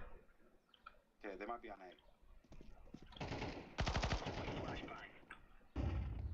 There's 3 on A. Okay, never mind then. Okay, oh, fuck. Ah. A Fortnite gooning gooning Glizzy skin. Dude. I was talking to a teacher friend of mine, and he was telling me that some student picked up his teacher laptop and started looking up prawn on it, right? And I'm like, why? So I got after him. I'm like, why did you leave your computer laptop available for a student to grab it, first off? And then secondly, I was like, man, gooners are gonna goon. What? And one of the kids was looking at me. What happened, Green? One of the kids was looking at me like, Mister, how do you know what that means? Look, man, just shut up and just.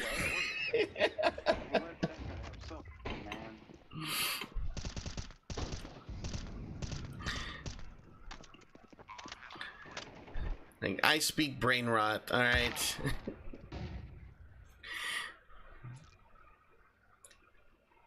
You can see him.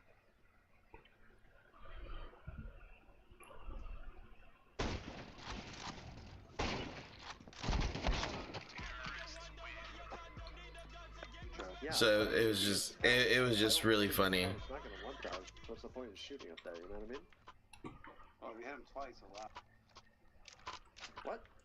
So I was like, Gooner's gonna goon, and the kid was just like, Mister, how do you know what that means? I'm like, don't worry about it. It But doesn't sound like you're being very friendly, my man. That's just the way we sound. It's all out of love. I feel like you're friendly, man. Yeah, thank you. I love you. I love you too, man.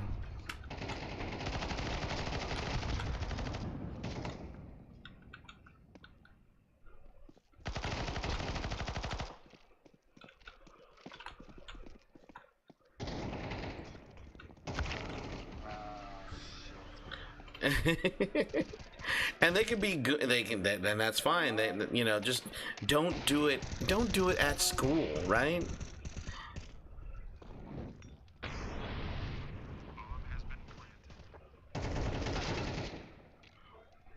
Just don't do it at school. Do it in the privacy of your own home.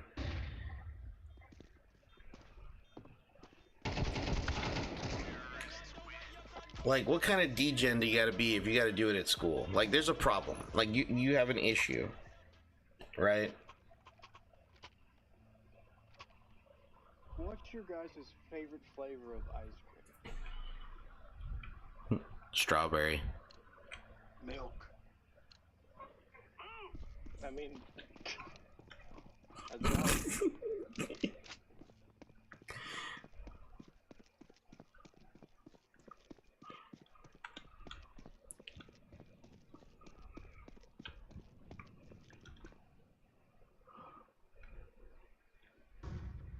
Yeah, I don't know why people. Yeah, it's just. I'm rotating. Nice shot. Cream on them. Cream on I'm them. sorry? Cream on them. Cream on. Maybe apps? Yep. Apps, yeah. Hondo P. Hondo P. I'm with ya. 88.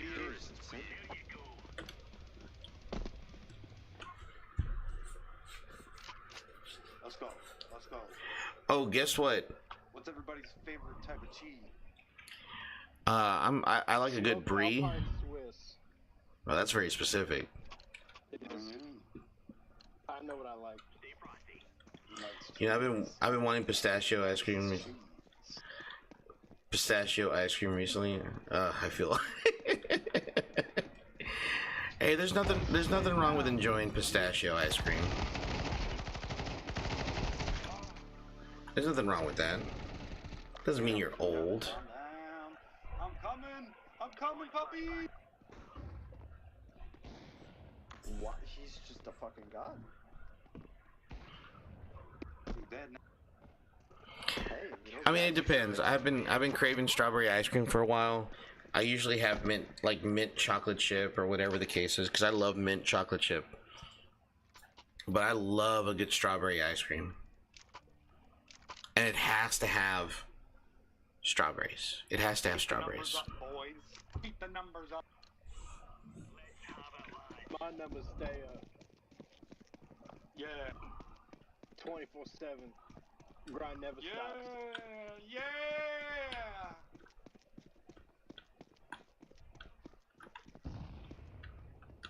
No banana.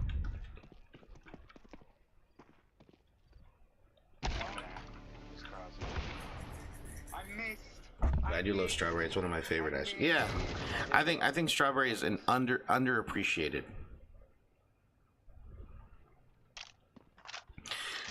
So I figured there's a new Twitter meta that I've just recently discovered, and it's very crazy. Apparently,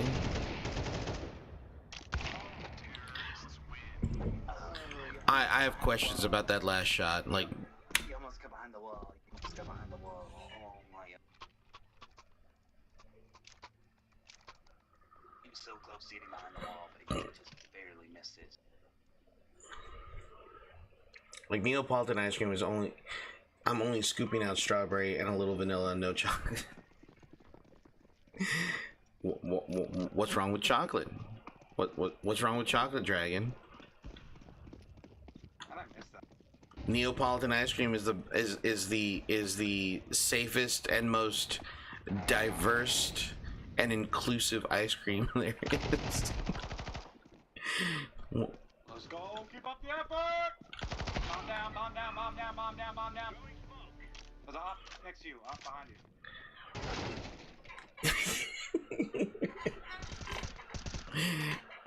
I was picking on a friend of mine about that.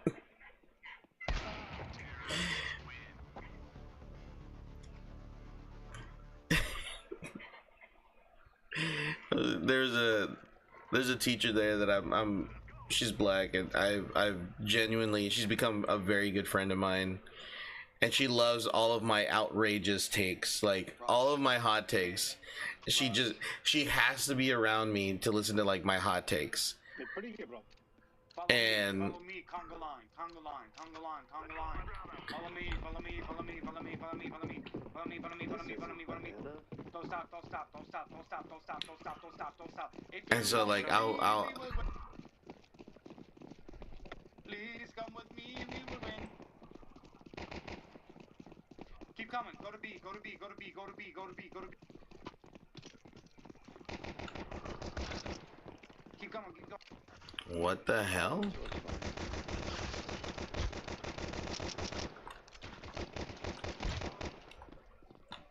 Keep going to B. Find a B. Is this actually working? There's no way that this is actually working. My bad, G.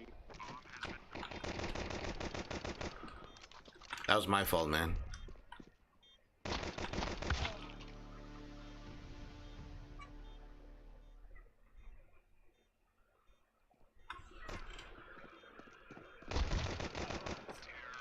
Good job. So I found out that the new meta on Twitter is this: girl failures. Nice. Everybody loves girl failures, apparently.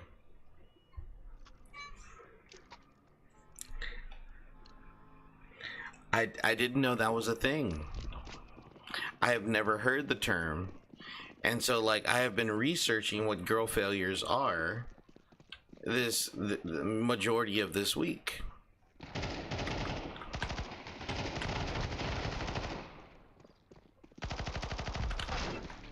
There's one more around the corner. Back up. Back to life. No way. So apparently a girl failure, let me make sure I get this right, because I had to do the research for this because I wanted to know.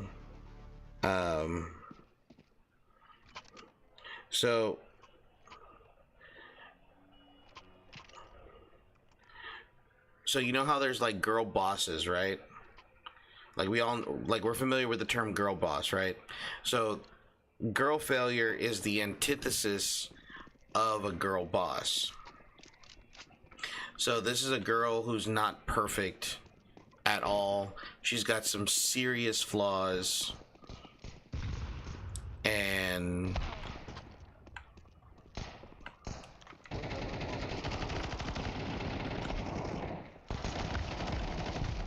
Holy shit, there's so many.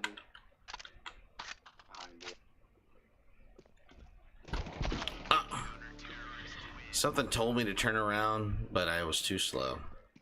It's okay. That was a stressful moment.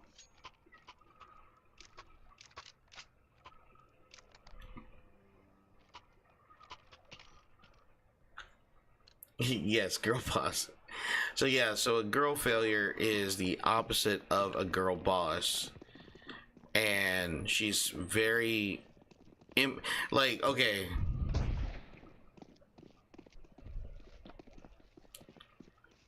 also she probably has some type of mental issues. She has all types of problems going on with her. Hit him once.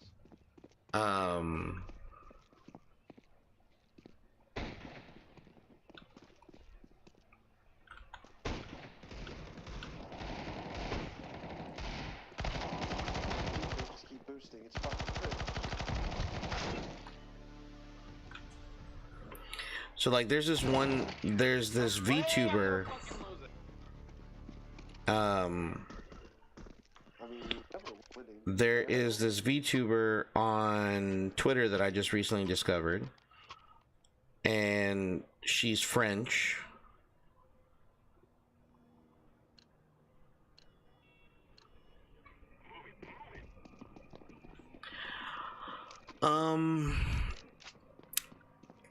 Quirky. I mean, I'm sure there's like a subset of girl failures that qualify as quirky, but it's more like, ew, French. Well,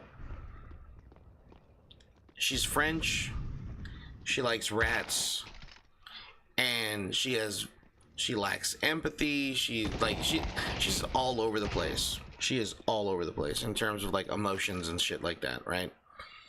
And she grew overnight in terms of like popularity very quickly. Like I saw her pop up in because I follow a lot of VTubers online, so generally my Twitter feed is, you know, mostly VTubers. And so she popped up on my feed, never seen her before, never heard of her. She was apparently going to have a debut. She had her debut. She got into a bit of a controversy because she has some really based opinions on quite a few things.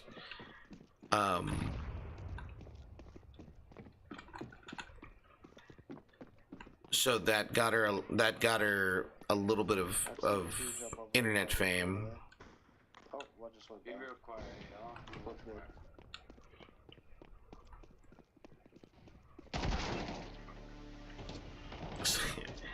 Pastor, you're still here.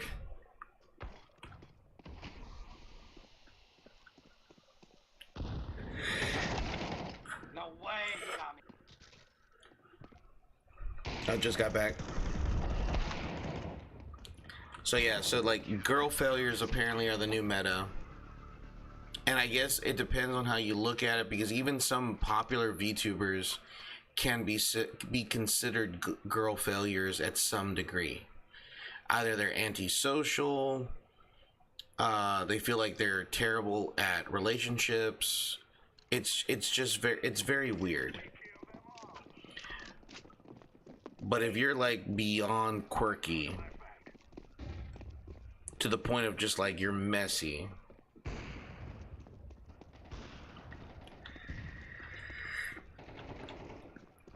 ooh man, yawning like crazy.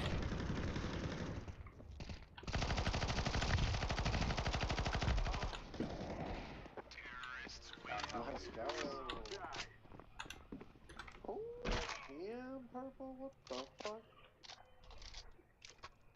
This is clean as hell. Thank you. Well, it's double my kills, goddamn. Take care of yourself. Flashback.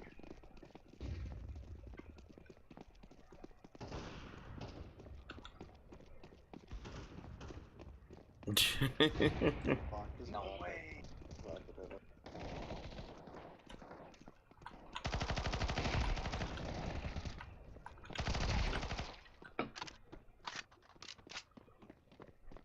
Oh god. Love. Planted. Bomb has been planted. Throwing fire. What's that?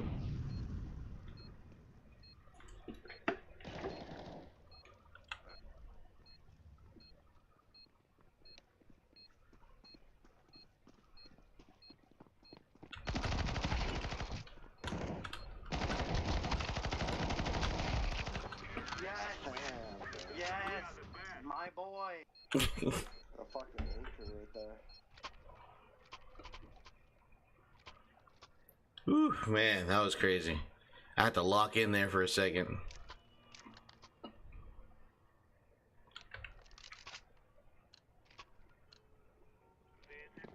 We killed our fantastic.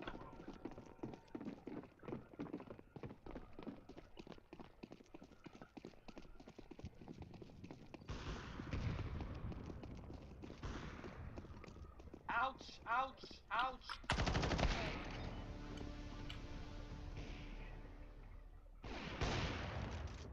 Ow. Counter-terrorists win. Say, you are looking dapper, my man. Absolutely refined. Oh, well, thank you, sir. I do appreciate it.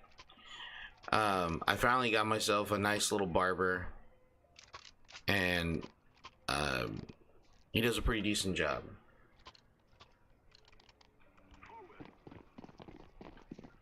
Get a top hat? Unfortunately, like the size of my head doesn't do well with hats. unfortunately.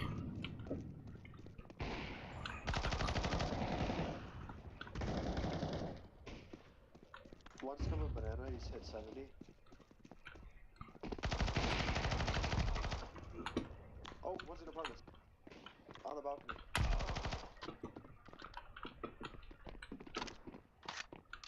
Alright, here we go.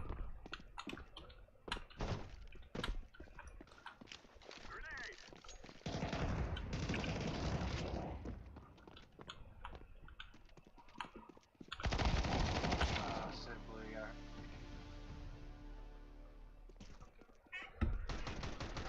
guy. Speaking slated gentlemen. My body, bro.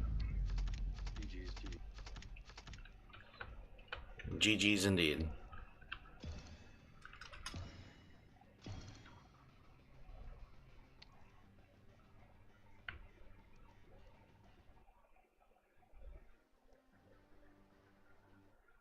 Oh man. Let's see. I wonder. Let's see. Can I?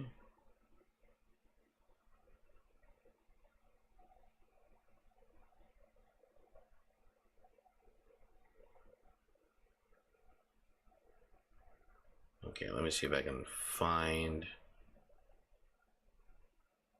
Oh, she changed her.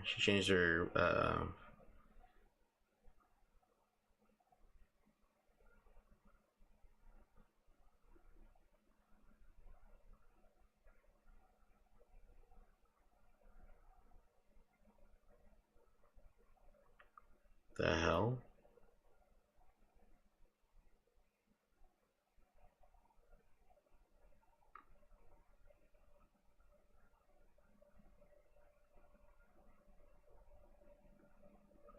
Trying to find it.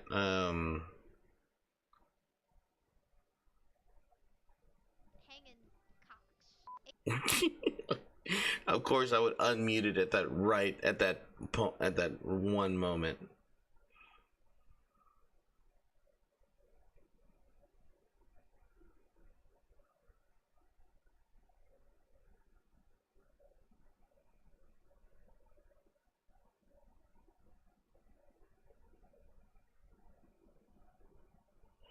This gameplay is serving, and the dragon knows the sleigh is real.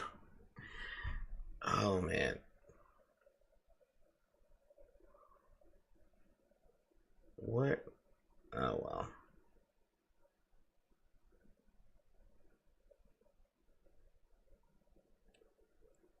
Where is it?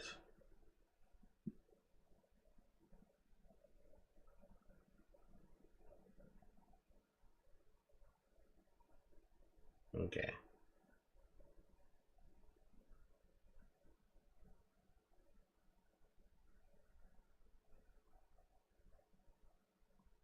The hell? Oh well. I don't know.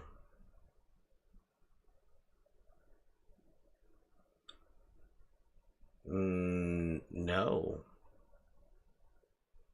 What is that? Oh shit. That's a lot of cake.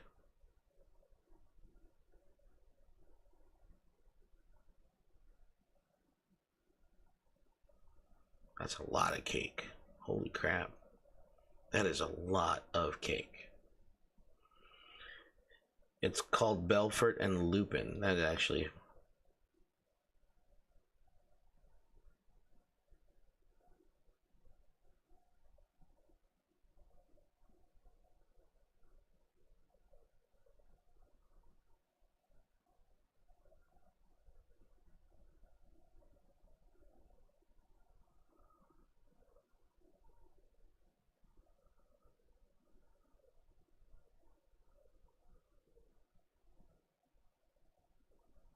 That's terrible.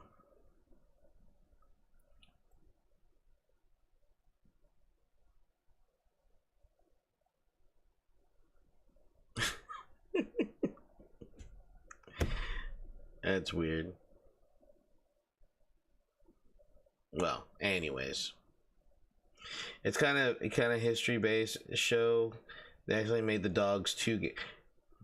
How do you make dogs too gay? How is that? How does one make dogs gay?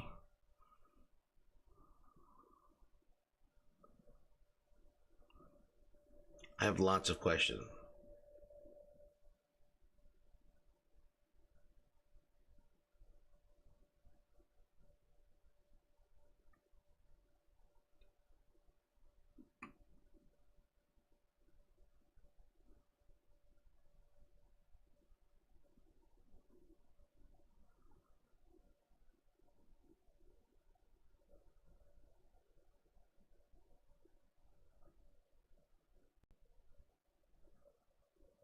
What is it with like posting low res videos?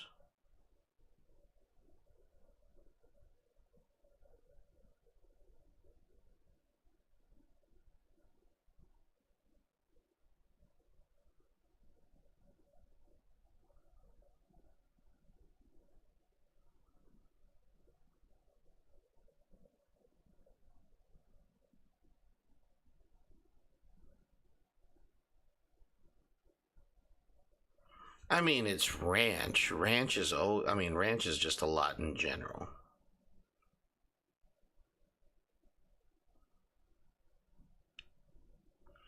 Please stop messaging me. These people.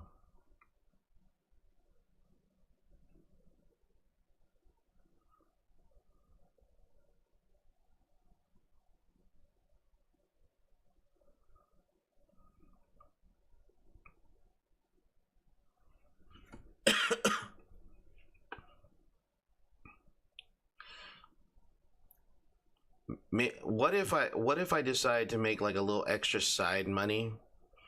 Would y'all judge me if I decided to do like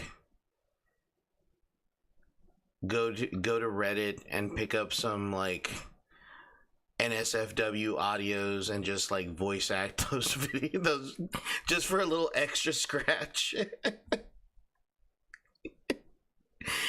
like question is, would I hate myself in the morning after doing such things?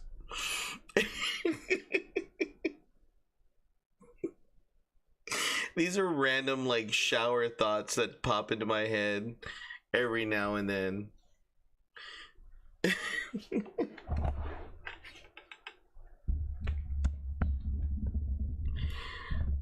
Oh my goodness.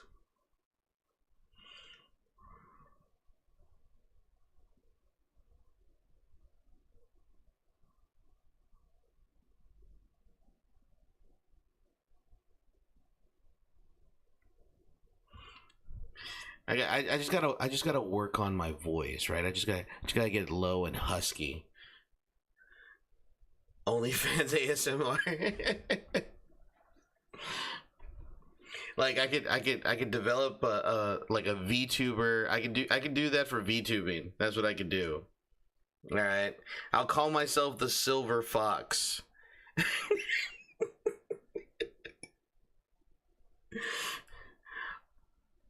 Oh my god, I don't know how I feel about that. I think my wife would kill me.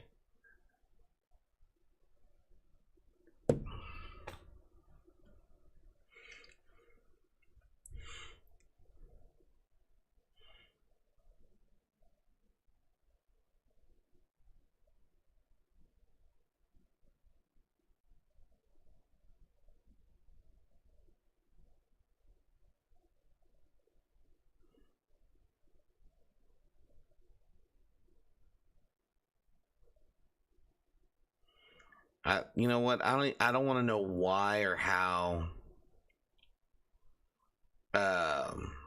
You know that.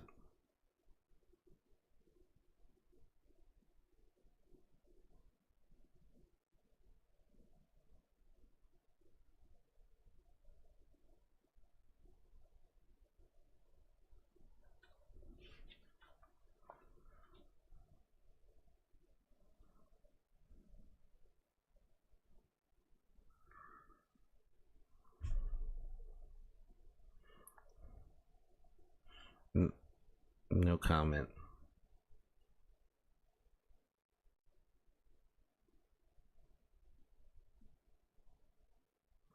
What the fuck?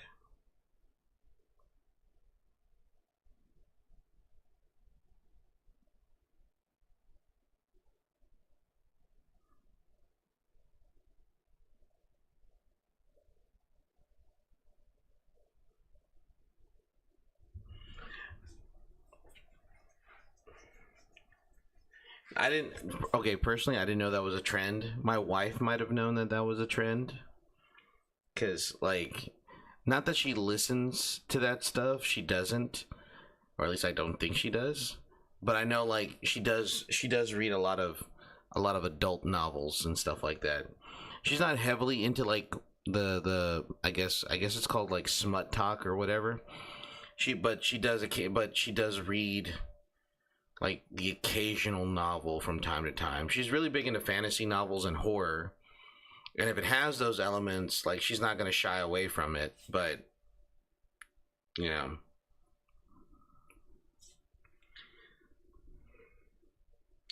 Oh shit, it's 11:55. As much as I would love to continue talking with you guys, I can't. I got to go to tomorrow is a busy day. Tomorrow's the first day of STAR testing. So I have to go to bed and proctor a test. But I will talk to you guys later. All right. It was around the time, if you know who Yagami Yato, person who goes by the name not anime characters, made a comeback, and so did Whimper. I would have to do the research. If this is part of the internet, I need to know. Like I'm very curious about internet stuff like that. So, but yeah, right. So I'll see you all Friday. I will see you all Friday. So good night. Take care, everybody.